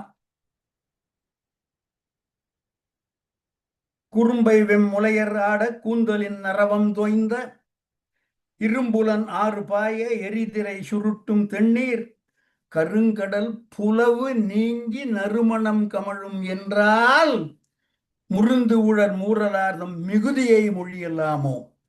ஆற்றில் எவ்வளவு பேர் குளித்தால் கருங்கடல் புலவு, புலவு என்பது மீன் இறைச்சி, அந்த கவிச்சி வாசனை என்று சொல்கிறோமே மீன் வாசனை, கருங்கடல் புலவு நீங்கி நறுமணம் கமழும் என்றால் அந்த எவ்வளவு பேர் குளித்தார்கள் என்ற மிகுதியை மொழியலாமே என்று நைடதம் சொல்கிறது. அடுத்த பாடல். வெந்தளக் கலவை சேரும் குங்கும விரைமென் சாந்தும் குண்டல கோலமைந்தர் குடைந்த நீர் கொள்கை சாற்றின் தண்டலை பரப்பும் சாலி வேலியும் தழிய வைப்பும் வண்டலிட்டு ஓட மண்ணும் மதுகரம் வைக்கும் மாதோ. மதுகரம் தேனி வண்டுகள், மண்ணும் மதுகரம் மொய்க்கும். மண்ணில் ஏராளமான வண்டுகள் வந்து மொய்க்கின்றன. வண்டுகள் பொதுவாக மலரில் தான் மொய்க்கும், மண்ணில் மொய்ப்பது இல்லை. ஆனால் இங்கே ஏராளமான வண்டுகள், மதுகரம் மண்ணும் மொய்க்கும் என்பது கம்பனுடைய. எப்பேற்பட்ட மண் என்றால் வண்டலிட்டு ஓட. அந்த மண், இதனுடைய இந்த மனம் வீசும் தன்மை, வண்டுகள் வந்து மொய்க்கக்கூடிய தன்மையை எதனால் பெறுகிறது என்றால் வெந்தளக் கலவை சேரும். வெந்தளம் என்பது பச்சை கற்பூரம். வெந்தளக் கலவை சேரும் குங்கும விரைமன் சாந்தும் குண்டல கோல மைந்தர் குடைந்த நீர் கொள்கை சாற்றின். சென்ற பாட்டில் பெண்கள் நீராடியதை சொட்டிய கம்பன் இப்பொழுது மைந்தர் என்பவர் ஆடவர், குண்டலம் தரித்த ஆடவர். குண்டல கோல மைந்தர் குடைந்த நீர் கொள்ளை சாற்றின். இத்தனை பேர் வந்து அங்க குளிச்சாங்க என்றால் இவர்கள் அணிந்திருக்கக்கூடிய பச்சை கற்பூர சேரு, சேரு என்பது பூசக்கூடிய, குங்கும விரைமன் சாந்து, சாந்து என்பதும் சந்தனம் பூசக்கூடியவை, இவற்றை பூசிய குண்டல கோலமைந்தர் குடைந்த நீர் கொள்ளை, அந்த அளவு சாற்றினால் தண்டலை பரப்பும் சோலைகள் எல்லாம், சாலி வேலியும் நெற்கள் இருக்கக்கூடிய இடமெல்லாம், தழிய வைப்பும் அந்த இடமெல்லாம் வண்டலிட்டு ஓட மண்ணும் மதுகரம் மொய்க்கும் என்று கம்பன் பதிவு செய்கிறான். அடுத்த பாடல். பாடலை போட வேண்டாம், எடுத்துடலாம். கம்பன் மீண்டும் ஒரு ஒப்பில்லாத ஒரு காட்சியை நமக்கு காண்பிக்கின்றான். இதுவும் மிக மிக மிக புகழ்பெற்ற பாடல். நாட்டுப்படலத்தில், பாலகாண்டத்தில் பல மேடைகளிலும் பல பேச்சாளர்களும் மிக விரும்பி ரொம்ப விரிவாக எடுத்து சொல்லும் ஒரு பாடல். கம்பன் நமக்கு முன்னால் ஒரு காட்சியை காண்பிக்கின்றான். ஒரு நாள் சாயந்தரம் 5 மணின்னு வச்சுக்கோங்க. கம்பன் நடந்து போகின்றான். எங்க? அயோத்தி. நல்ல ஒன்று சொல்றேன் கேட்டுங்க. கம்பன் அயோத்திக்கு போனதே கிடையாது, சரையு நதியை பார்த்ததே கிடையாது, கோசல நாடுன்னு அவனுக்கு என்னன்னே தெரியாது. அவன் பார்த்த நதியெல்லாம் காவிரி, அவன் பார்த்த நாடெல்லாம் சோழ நாடு. சோழ நாட்டில் காணப்படக்கூடிய காட்சியெல்லாம் கோசல நாட்டில் ஏற்றி கவி பாடுகிறான். அதே மாதிரி சரையு நதி என்பது அவன் பார்த்த காவிரி. ஸோ அந்த போறான், ஒரு பெரிய வயல் வரப்பு. அந்த வயல் வரப்பு போறான். கம்பனுக்கு ஒரே ஆச்சரியம். என்றால் ஏராளமான அன்னங்கள் அந்த வரப்பின் மீது நடந்து கொண்டிருக்கின்றன. நிறைய எண்ணிக்கையில் உண்டான அன்னங்கள். கம்பன் பார்த்து கொண்டே இருக்கிறான். அந்த அன்னங்கள் மெல்ல மெல்ல மெல்ல நடந்து போகின்றன. அதுபோல ஒரு குறிப்பிட்ட இடம் அல்லது ஒரு குறிப்பிட்ட ஒரு இடம்னே வச்சுப்போம், ஒரு ஸ்பாட் வந்தவுடன் எல்லாம் திரும்பி மீண்டும் வந்த வழியே நடக்கின்றன. அதே மாதிரி இந்த பக்கம் வந்த உடனே ஒரு குறிப்பிட்ட ஸ்பாட் வந்தோடனே திரும்ப அந்த பக்கம் போகிறது. இவ்வாறு இந்த அன்னங்கள் நடந்து கொண்டே இருக்கின்றன. பார்க்கறான் கம்பன், என்னடா இது, இந்த அன்னங்கள்லாம் ஏன் இவ்வாறு நடக்கின்றன என்பது அவனுக்கு ஒரே அதிசயம். இந்த அன்னங்களுக்கெல்லாம் தலைவர் போல அல்லது லீடர் போல இருக்கக்கூடிய ஒரு அன்னத்திட்ட போய் கம்பன் கேட்கறான், இப்போ என்னையா பண்ணியிருக்கீங்க? அப்படியே ஏதோ மார்ச் பாஸ் பண்ற மாதிரி நடந்து நடந்து போயிட்டே இருக்கீங்க, என்ன விஷயம் அப்படின்னு கம்பன் கேட்கிறான். அந்த அன்னங்கள் பதில் சொல்கின்றன, அல்லது அன்னத்தின் தலைவன் பதில் சொல்கிறான். ஓ, நீ வேறயா, நான் ரொம்ப நொந்து போயிருக்கோம் நாங்க எல்லாருமே. ரொம்ப மாளா கவலை, மாளா வருத்தம், அதில் ஆழ்ந்திருக்கிறோம். என்ன உங்களுக்கு அப்படி என்ன வருத்தம் வந்துருச்சு? எங்களுடைய பெருமை எல்லாம் போயிடுச்சு. உங்க என்ன பெருமை? பாலும் குடிகள் தெரிந்து அந்த மாதிரி பாலையும் தண்ணியும் பிரிச்சு நீங்க தருவீங்களா? அந்த பெருமை அதெல்லாம் இல்லையா? நடை என்றால் நாங்கள், அன்ன நடை. நடை என்பதற்கு ஒரு இலக்கணம் அல்லது ஒரு டெபனிஷன், அதற்கு ஒரு லேண்ட்மார்க். சொல்ல போனால் அண்ணன் நடை. ஆமா, இப்ப அப்படிதான் நடந்துட்டு இருக்கீங்க, நல்லா தானே இருக்கீங்க. என்ன இப்போ நேத்து வரைக்கும் அப்படித்தாங்க இருந்தது, எங்களுக்கு அந்த பெருமையெல்லாம் இன்றைக்கு போயிடுது. ஏன், என்ன ஆச்சுன்னு? நேத்திக்கு சாயந்தரம் இதே மாதிரி அயோத்தியிலேருந்து ஒரு பொண்ணு வந்தா. அவன் நடந்து போறதை நாங்க பார்த்தோம். அடேங்கப்பா, நடையா, இது நடையா அப்படின்னு நாங்களே வியந்து போய் நின்று கொண்டிருந்தோம். ஏனென்றால் அயோத்தி நகரத்து பெண்டிர்களுடைய நடைக்கு முன்னால் நாங்கள் எல்லோரும் வெட்கி தலை குனிந்து கொண்டிருக்கிறோம். எனவே எங்களுடைய நடையை எவ்வாறு இன்னும் செம்மைப்படுத்தலாம் என்று நாங்கள் எல்லோரும் எண்ணிக்கொண்டு நடைப்பயிற்சி பழகி கொண்டிருக்கின்றோம் அப்படின்னு அந்த அண்ணன் சொல்லித்தான். அந்த பெண்கள் நடையில் மட்டும் மிகச் சிறந்தவர்களாக இல்லை, மிக அழகான கண்களையும் கொண்டவர்களாக இருந்தார்கள். மீனை போன்ற கண்கள் என்று சொல்கின்றோம். So sale இண்ட ஒன்கணார். ஒன்கணார், இந்த பாடலின் வரிகளை ஒவ்வொன்றா சொல்லிட்டே போறேன்னா அப்புறம் பாடலை பார்க்கலாம். ஒன்கணார் என்பவர் அழகிய ஒளி பொருந்திய கண்களை உடையவர்கள், ஒன்கணார். சேல் உண்ட ஒன்கணார், நிறைய பேர் எழுதுறாங்க. கயலை போன்ற கண்ணுடையவள், மீனை போன்ற கண்ணுடையவள் மீனாட்சி, அது விசாலமாயிருந்தால் அவள் விசாலாட்சி என்று கண்ணின் அழகு பல இடங்களிலும் சொல்லப்படுகிறது. அப்பேற்பட்ட அழகிய கண்களை உடைய, அழகிய நடையை உடைய அந்த பெண்களை பார்த்து நாங்களும் அவர்களை நடையில் வீழ்த்தி மீண்டும் எங்களுடைய பெருமையை நிலைநாட்ட வேண்டும் என்பதற்காக நாங்கள் நடை பயின்று கொண்டிருக்கின்றோம் என்று அந்த அன்னங்கள் சொல்லுது. கேட்கிறான் கம்பன். பாடலின் முதல் வரி பார்க்கலாம், பாடலை போடலாம். கீர்த்திவாசன். சேலுண்ட ஒன்கணாரில் திரிகின்ற செங்கால் அன்னம். நீங்க ஸ்கிரீன்ல போட்டாச்சுன்னா எல்லாரும் அடுத்த லைனை படிப்பீங்க. I can't help it. இந்த லைன்லயே நிற்கலாம். சேல் உண்ட ஒன்கணார். உண்ட என்பதற்கு பல உரையாசிரியர்களும் அது போல, அதை ஒத்த, அதை நிகர்த்த என்று எழுதுகிறார்கள். எனக்கு உண்ட என்பது உண்ட என்றாவே இருக்கலாம் என்று தோணிற்று. சின்ன வயசுல எனக்கு ஞாபகம் இருக்கு, கை கொடுத்த தெய்வம் படம் வந்த பொழுது நாங்கள்லாம் உட்காந்து பேசிட்டு இருந்தோம். டேய், சாவித்திரி என்னமா நடிச்சா தெரியுமா? சிவாஜியே தூக்கி சாப்பிட்டா ஐயா, சிவாஜியே தூக்கி சாப்பிட்டா. சேல் உண்ட ஒன்கணாரில், சேலுடைய அழகெல்லாம் தூக்கி சாப்பிடக்கூடிய ஒன்கணார். ஒன்கணார் என்பது பெண்கள் என்று சொன்னேன்.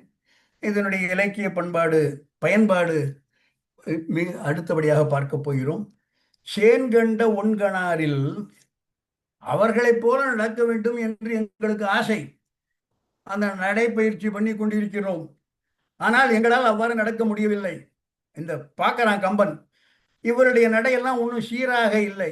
ஏனென்றால் மன வருத்தம், துக்கம், நம்மை விட நடையில் சிறந்தவர்களாக அயோத்தி நகர பெண்டிர்கள் இருக்கிறார்களே என்ற அந்த ஒரு மன அழுத்தம், இவையெல்லாம் சேர்ந்து அவர்களுடைய நடை என்பது நடக்கின்ற என்று இல்லாமல் திரிகின்ற என்கிறான் கம்பன்.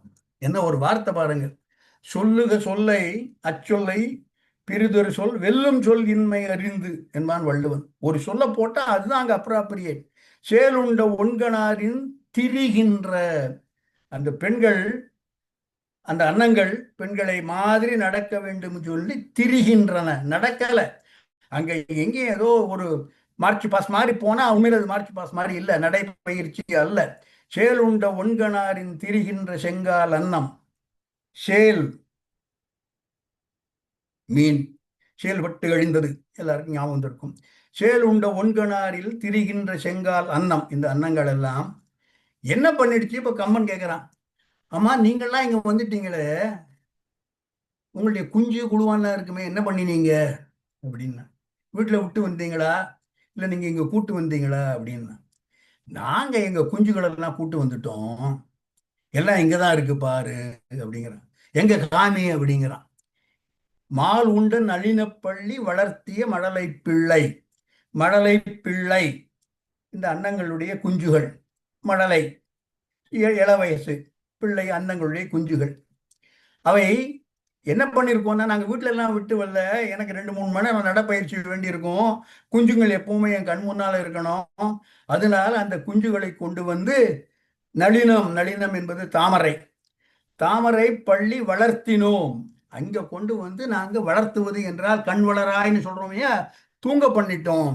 சோ எங்களுடைய அன்ன குஞ்சுகளை நாங்கள் இங்கே இருக்கின்ற இந்த தாமரை மலரில், தாமரை இதழ் பெருசு பெருசா இருக்கு, அந்த இதழில் ஒவ்வொரு இதழையும் ஒரு அன்ன குஞ்சுவா அந்தந்த அம்மாமார்கள் கொண்டு வந்து வைத்து விட்டு இவர்கள் அயோத்தி பெண்களை எவ்வாறு நடையில் பீட் பண்ணலாம் என்று பயிற்சி செய்து கொண்டிருக்கிறார்கள் என்பது கம்பனுடைய கற்பனை.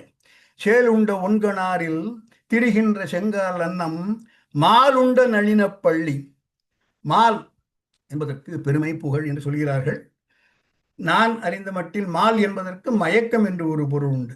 அதில் தான் மால்கடிந்த தவமுனி வான்மி, மால்கடிந்த மயக்கம் நீக்கி மால் உண்ட நளினம். இந்த குழந்தைகள்லாம் தூங்கிட்டு இருக்கு, அது ஒரு அறகுற மயக்கம். ஸோ மால் உண்ட நளின பள்ளி, தாமரை பள்ளி என்பது கூட்டம் என்று சொல்லலாம், வரிசை என்று கொள்ளலாம்.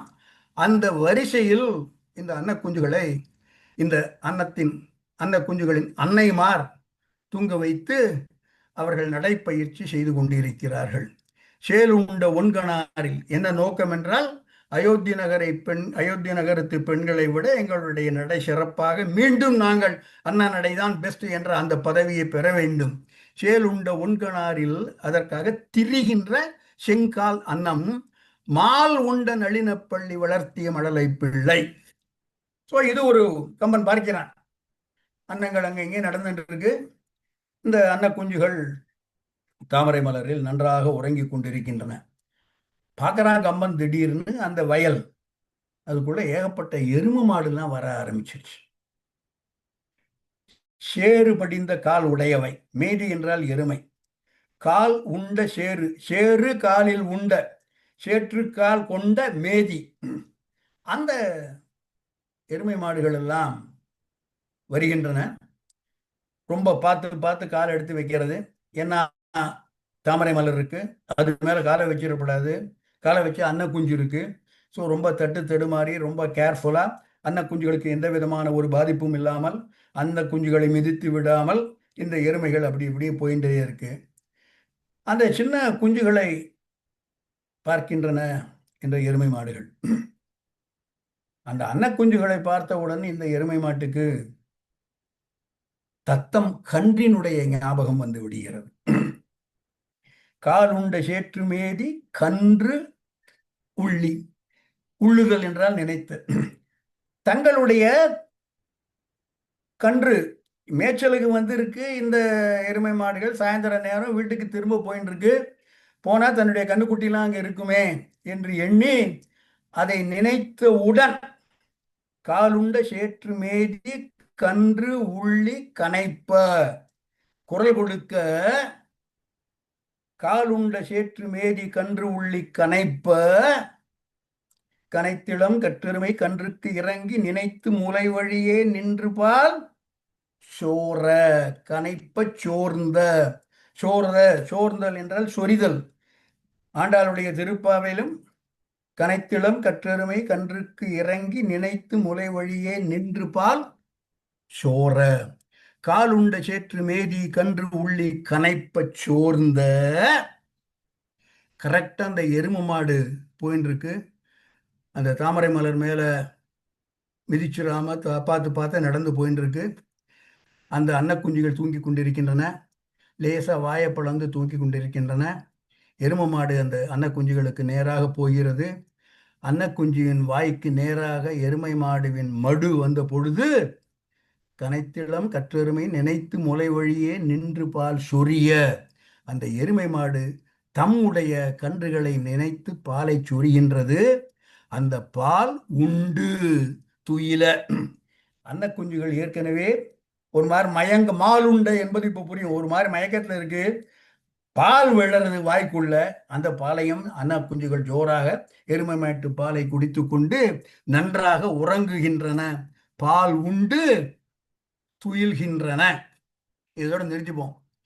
சேல் உண்ட ஒன்கணாரில் திரிகின்ற செங்கால் அன்னம் மால் உண்ட நளின பண்ணி வளர்த்திய மழலை பிள்ளை. அன்ன குஞ்சுகள் கால் உண்ட சேற்று மேதி கன்று உள்ளி கனைப்ப சோர்ந்த பால் உண்டு நல்லா தூங்கிறது. அன்ன குஞ்சுகள் தாமரை மலரில் உறங்குகின்றன. அதற்கு எருமை மாட்டு பால் வாயில் வந்து விழுகிறது. அதையும் குடிச்சிட்டு நல்லா தூங்குகின்றது.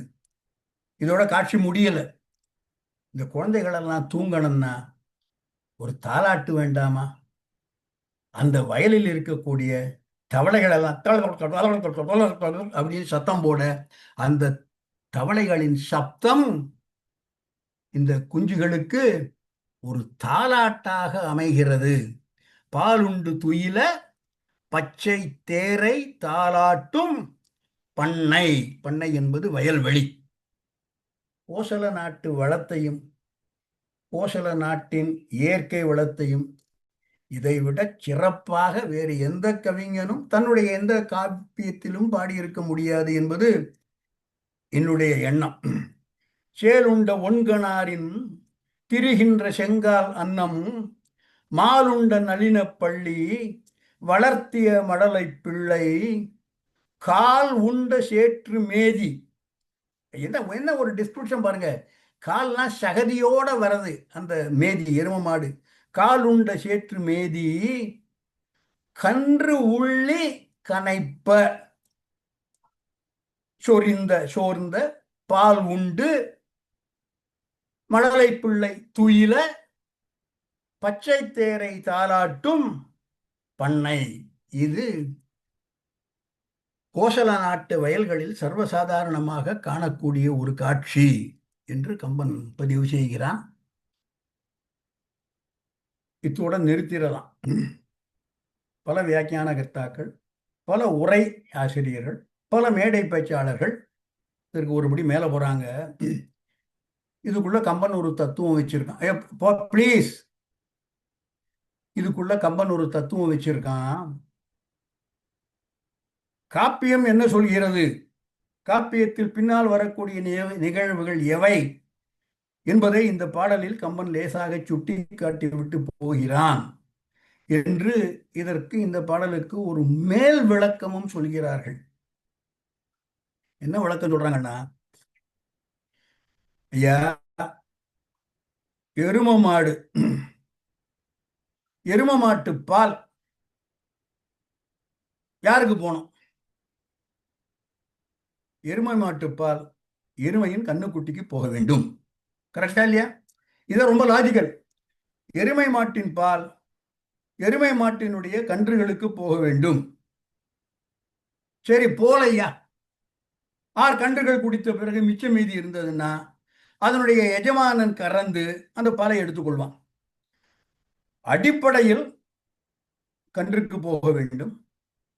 கன்றுக்கு போகாவிட்டால் அந்த எருமை மாட்டின் எஜமானன், உரிமையாளர், அவனுக்கு போக வேணும். அதுவும் போல,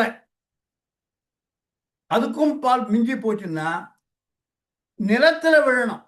அதுதான் கனைத்திளம் கற்றெருமை கன்றுக்கு இறங்கி நினைத்து முலை வழியே நின்று பால் சோர நனைத்து இல்லம் சேராக்கும். அந்த பால் நனைத்து இல்லம், அந்த வீடு முழுக்க பால் பொங்கி சேராகிடுவது. நனைத்து இல்லம் சேராக்கும் என்று எரும மாட்டு கண்ணுக்குட்டிக்கு போனோம், இல்லைன்னா எஜமானுக்கு போனோம், இல்லைன்னா நிலத்திலேயாவது பாய வேண்டும். அது ரொம்ப நேச்சுரல். கண்ணுக்குட்டி இல்லை, கட்டுக்குட்டி செத்து போயிட்டு வேற ஏதாவது ரீசன் இருந்ததுன்னா பால் சொரியத்தான் செய்யும். நினைத்து முலை வழி, நினைத்து முலை வழியா, அற்புதமான ஒரு வார்த்தை. பால் நினைந்து ஊட்டும் தாய். எனவே நினைத்து முலை வழியே நின்று பால் சோர நனைத்து இல்லம், அந்த வீடு முழுக்க பால் பொங்கி இருக்கும். ஆனால் இங்கே கன்றுக்குட்டிக்கு போல, எஜமானனுக்கு போல, நிலத்துக்கும் போல. ராமனுக்கு தசரதனுடைய அரசாட்சி வரவேண்டியது நேரடியாக ராமனுக்கு. ராமனுக்கு வந்ததா? ராமனுக்கு வரல. எருமை மாட்டின் பால் கன்றுக்குட்டிக்கு போக வேண்டும், கன்றுக்குட்டிக்கு போகவில்லை. தசரதனின் ஆட்சி ராமனுக்கு வர வேண்டும், ராமனுக்கு போகவில்லை. சரி, ராமனுக்கு போகலைன்னா எருமை மாட்டின் பால் எஜமானருக்காவது போக வேண்டும். எஜமானனுக்கு போச்சா? பரதனுக்கு ராமனுக்கு வர வேண்டும், ராமனுக்கு வல்லை. பரதனுக்காக வந்திருக்க வேண்டும், பரதனுக்கும் வல்லை. எப்படி இந்த எருமை மாட்டுப்பால் எந்த விதமான ஒரு தொடர்பும் இல்லாத அன்ன குஞ்சுகளுக்கு போய் சேர்கிறதோ, அதுபோல தயரதனுடைய ஆட்சி என்பது எந்த விதமான தொடர்பும் சம்பந்தமும் இல்லாத வேற எங்கோ போய் இறுதியில் அந்த ஆட்சி ராமனுடைய திருவடி நடத்தும் ஆட்சியாக ஆனது என்று வரப்போவதை, காப்பியத்தில் பின்னால் வரப்போவதை, எவ்வாறு அந்த பால் உரிமையாக கன்றுக்குட்டிக்கு போயிருக்க வேண்டும், இல்லை என்றால் எஜமானனுக்கு போயிருக்க வேண்டும், இல்லை என்றால் நிலத்திற்கும் போயிருக்க வேண்டும், எதுவும் இல்லாமல் அன்னக்குஞ்சுக்கு போனதோ அதுபோல ஆட்சி என்பது ராமனுக்கும் போகாமல் பரதனுக்கும் போகாமல் அடுத்தாப்புல இருக்கக்கூடிய பரத லட்சுமணனுக்கோ சத்ருக்கனோ யாருக்கும் போகாமல் இறுதியாக திருவடிகளை சென்று சேர்ந்தது அந்த ஆட்சி என்று அந்த பின்னால் வரும் நிகழ்வை சுட்டுவதாக இந்த பாடல் அமைந்திருக்கிறது என்று பலரும் சொல்கிறார்கள். ஒரு விஷயம் நான் ஒத்துக்கொள்றேன், முதல்ல அதை சொல்லிடுறேன். நான் கேட்ட இந்த உரை நன்றாக இருந்தது, நான் சொல்லிய இந்த விஷயம் நன்றாக இருந்தது என்றால் எல்லா பெருமையும் கம்பபாரதி ஐயா அவர்களுக்கு. அவர்களுடைய அயோத்தியா பாலகாண்டம் 6 தொடர் சொற்பொழிவு இருக்கிறது. அதில் போய் கேட்டீங்கன்னா நான் 20 நிமிஷம் பேசியிருப்பேன்னு நினைக்கிறேன். அவர் கிட்டத்தட்ட 3/4 மணி நேரம் பேசுகிற இதை வச்சுட்டு அவருடைய பாணி, அவருடைய அந்த எல்லாம் அற்புதமாக. ஸோ தயவு செய்து முடிந்தால் எல்லோரும் கேளுங்கள். இந்த பாடல் நான் இன்று உங்களுக்கு பிரசன்ட் பண்ணியது முழுக்க முழுக்க கம்பபாரதி ஐயா போட்ட பிச்சை. 2 விஷயம் அது சொல்லாத நான் சொல்லிடுறேன். ஒன்கணார் என்று ஒரு வார்த்தை சொன்னேன். சேல் உண்ட ஒன்கணாரின் திரிகின்ற ஒன்கணார். ஒன்கணார் என்றால் அழகிய ஒளி பொருந்திய கண்களை உடையவள். இதனுடைய பயன்பாடு திருமுறையில் உள்ளது. பாடலை போடலாம். கீர்த்திவாசன். ஒன்கணார், ஒன்கண், ஒன்கண் பறவை என்று வரும். அடுத்த பாடல். ஏழிசையாய் இசைப்பயனாய் இன்னமுதாய் என்னுடைய தோழனுமாய் யான் செய்யும் துரிசைகளுக்கு உடனாகி மாழை ஒன்கண் பறவையை. ஒன்கண், அழகிய கண்களை உடையவள், மாழை ஒன்கண் பறவையை தந்து என்பது தேவாரம். அதே போல அடுத்த பாடல், இது கம்பனுடைய பாடல் என்று சொல்கிறார்கள். இது எடுத்ததுனா அடுத்த பாடல் போடலாம். அந்த எருமை மாட்டினுடைய பால் நினைத்து முலை வழியே நின்று பால் சோர என்று கம்பன் பாடியதாக சொல்கிறார்கள். சடையப்ப வள்ளலுடைய பெருமையை சொல்லும் பாடலாக சொல்கிறார்கள். மோட்டெருமை வாவி புக முட்டு வரால் கன்றென்று வீட்டளவும் பால் சொரியும் வெண்ணையே நாட்டில் அடையான் எடுங்கதவும் மஞ்சள் என்று சொல்லும் உடையான் சரராமன் ஊர்.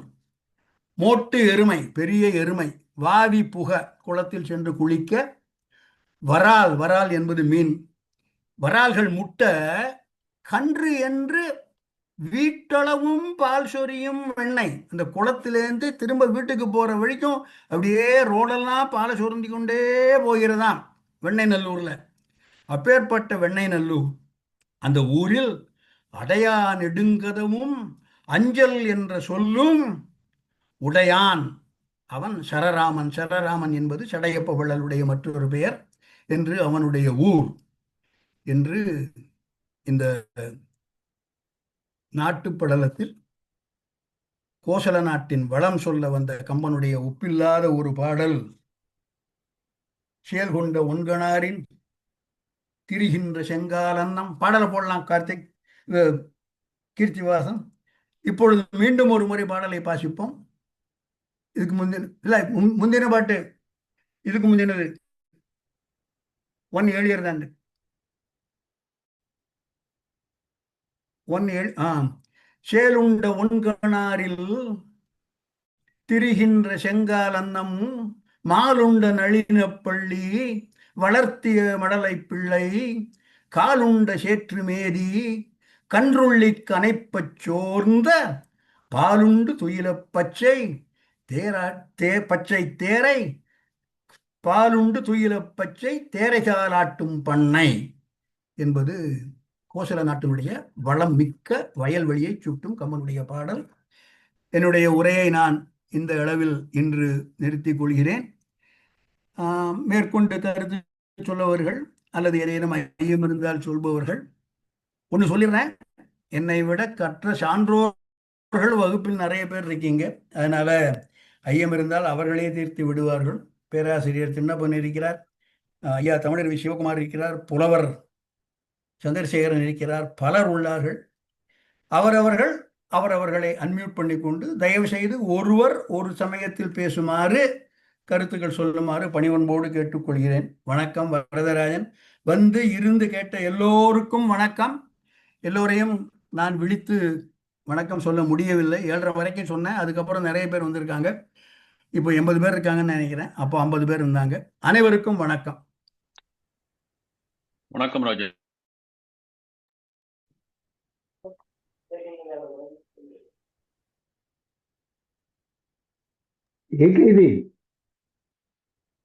ஹலோ ஐயா, அன்மியூட் பண்ணிக்கலாம் ஐயா. பண்ணிட்டேன், நான் பண்ணிட்டேன். ஏகேபி கேக்குதுங்களா? ஓகே, கேக்குது. யா, அந்த சேலுண்ட ஒன்கணாரில் திரிகின்ற செங்கால் அன்னம் அப்படிங்கிறதுக்கு நலவெண்பால ஒரு பாடல் இதே மாதிரி இருக்கு. நலன் அன்னத்தை பிடிச்சிட்டு வர சொல்றான். அப்ப அவன் சொல்றது, அஞ்சல் மடானனே உன்றன் அணிநடையும் வஞ்சி அணையார் மணிநடையும் வீஞ்சி அது காண பிடித்ததுதான் என்றான் கழிவண்டு மான பிடித்த தார் மண். உன்னுடைய அழகான நடையும் பெண்களுடைய நடையும் கம்பேர் பண்றதுக்காக உன்னை பிடிச்சிட்டு வர சொன்னேன், பயப்படாதே அப்படின்னு சொல்லி நலன் சொல்றதாக ஒரு பாடல் இருக்கு. நல்ல நல்ல பாடல் சொன்னதுக்கு நன்றி ஜோஷி. வணக்கம் ராஜன். சொல்லும்போது ஆஸ் யூஷுவல் பிரபந்தத்துல இருந்து ஒரு பாட்டு. கெண்டே ஒன் கண் மடவாள் ஒருத்தி கீழகத்து தயிர் கடைய கண்டு வல்லை நானும் கடைவன் என்று கள்ளவிழியை விழித்து புக்கு வண்டமர் பூங்குழல் தாழ்ந்து உலாவ வாழ்முகம் வேற்ப செவ்வாய் துடிப்ப தந்தையர் நீ கடைந்திட்ட வண்ணம் தாமோதரா மெய்யறிவேன் நானே. நன்றி நன்றி. இன்னைக்கு எப்படி கையில ஒத்துக்கணும்? மார்கழி மாசத்துல இருந்து மார்கழி மாசம்ன்றதுனால ஒரே திருப்பாவியா பிரமாதமா கோட் பண்ணிட்டு இருந்தேன். ரொம்ப நல்லா இருந்தது. காமிக்கணும் சொல்றதுக்கு, பேசுறதுக்கு எப்படி காமிக்கணும்? நான் பேசுறேன். சார் வணக்கம். கேக்குதா சார்? கேக்குது சொல்லுங்க. ஓகே. இதே சொல்லாட்சி வள்ளுவரும் கையாண்டிருக்காரு. உரிமேனி முத்தம் ஒருவல் வெளிநாற்றம் வேலுண்கண் வேய்தோல் அவருக்கு நலம் புனைந்துரைத்தல் அப்படிங்கிற அதிகாரத்துல வள்ளுவர் கையாண்டிருக்காரு. ராஜன், நீங்க அன்மியூட் பண்ணிக்கணும். ஐயா கேட்டுச்சுங்களா? சொல்லு கமலா. இல்ல நீ டிபியூட்டி நீ இதுல பத்தி சொன்ன இல்லையா, அயோத்தியில ஒரு கடலும் கிடையாதுன்னு. பட் அது காஞ்சஸ் கூட இருக்கு, சரையு. அங்கேருந்து ஐதர் அந்த நதி வழியே அரேபியன் சியோ பே ஆஃப் பெங்காலோ போறதுன்னு நினைக்கிறேன். கடல் மாதிரி தானே இருக்கும். Correct correct correct. சரி, வணக்கம் ஐயா, சொல்லுங்க.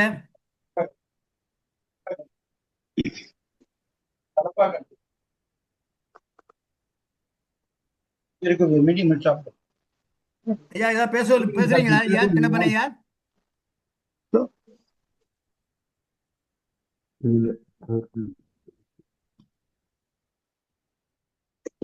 நன்றி.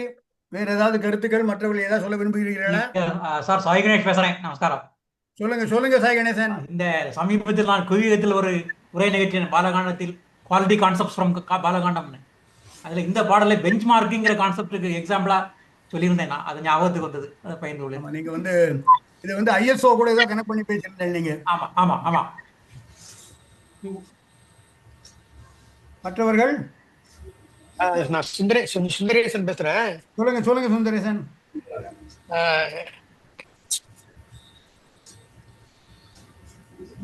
சொல்லுங்க.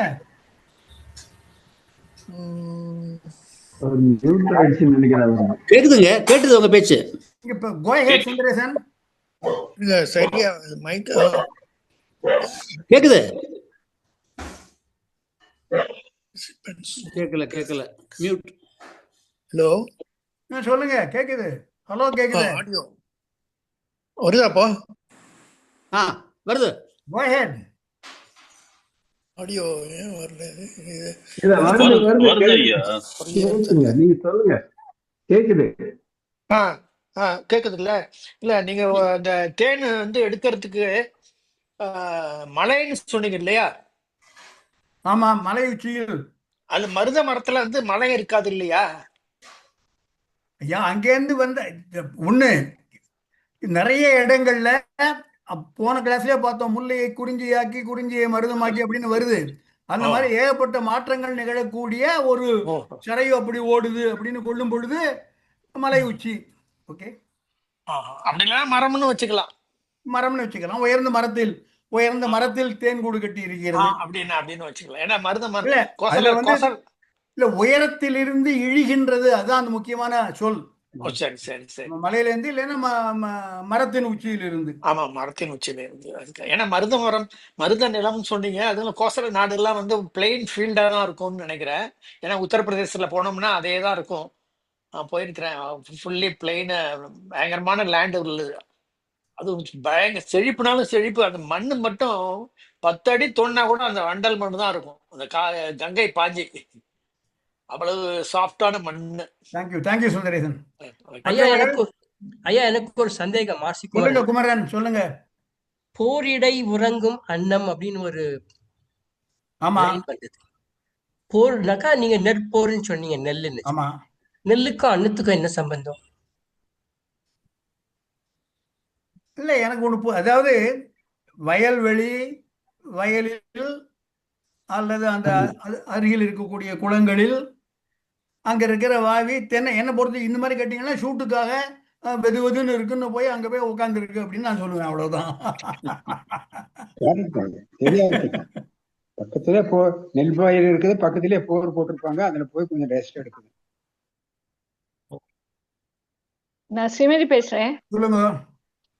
இந்த சேல் உண்ட ஒன்கண்ணாரின் திரிகின்ற செங்கால் எண்ணம் என்பதற்கு ஒரு அழகான இன்னொரு காட்சி சௌந்தர்ய லகரியில் வருகிறது. சௌந்தர்ய லகரியில அம்பாளோட திருப்பவனத்துல அன்னங்கள் வசிக்கின்றன. அந்த அன்னங்கள் எல்லாம் அம்பாளை தொடர்ந்து செல்கின்றன. ஹலோ, கேக்குறதா? அம்பாளை பின்தொடர்ந்து செல்கின்றன. இதே போல அம்பாளுடைய நடை அழகை பார்த்து அதை கற்றுக்கொள்ள வேண்டும் என்ற ஆசையோடு அம்பாளை பின்தொடர்ந்து செல்கின்றன. அதை பார்த்து அம்பாளுக்கு ரொம்ப மகிழ்ச்சி மட்டும் இல்ல, கருணையும் இருக்கான். அதனால தன்னுடைய கால் சலங்கையினால அவ அழகாக நடந்து அவருக்கு ஜதி கற்று கொடுக்கிறாள் என்ற ஒரு வர்ணனை ஆச்சாரியால் சொல்லியிருக்காரு.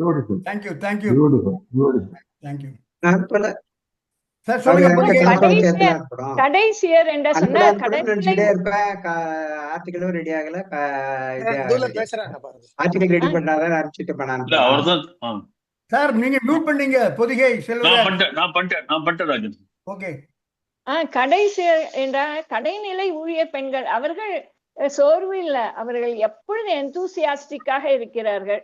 அதனால்தான் இந்த கடைசியர் என்ற வார்த்தையை நம்ம இப்ப கடைநிலை ஊழிய பெண்கள் சொல்கிறோம், அவர் கடைசியர் என்ற ஒரு வார்த்தை சொல்கிறார். அதுல என்ன ஒரு கேவலம் எல்லாம் ஒண்ணும் இல்லை.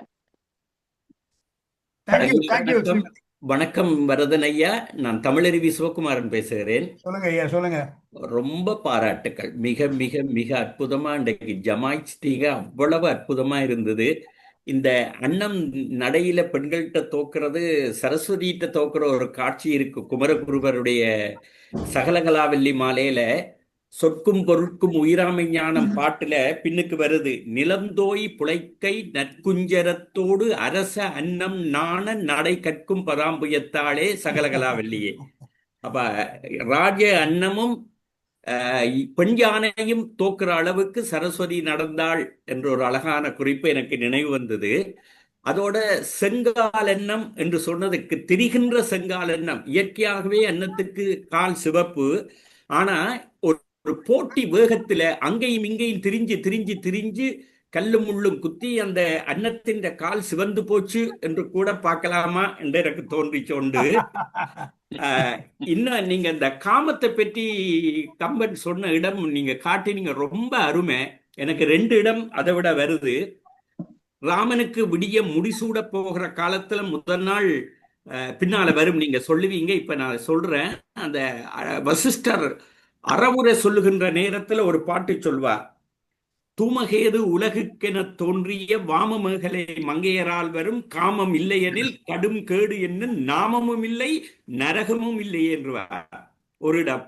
பின்னால போர்க்களத்துல அதிகாயன் விழுந்த பிறகு, அதை நீங்க தாண்டி வந்துட்டீங்க, தானியமால ராவணனை திட்டுகின்ற பொழுது திட்டுவாள், ஏதையா செய்ய நினைத்து இருக்கின்றாய் பேதையாய் காமம் பிடிப்பாய் பிழைப்பாயோ என்று ஒரு வேகமான அடி அடிப்பா.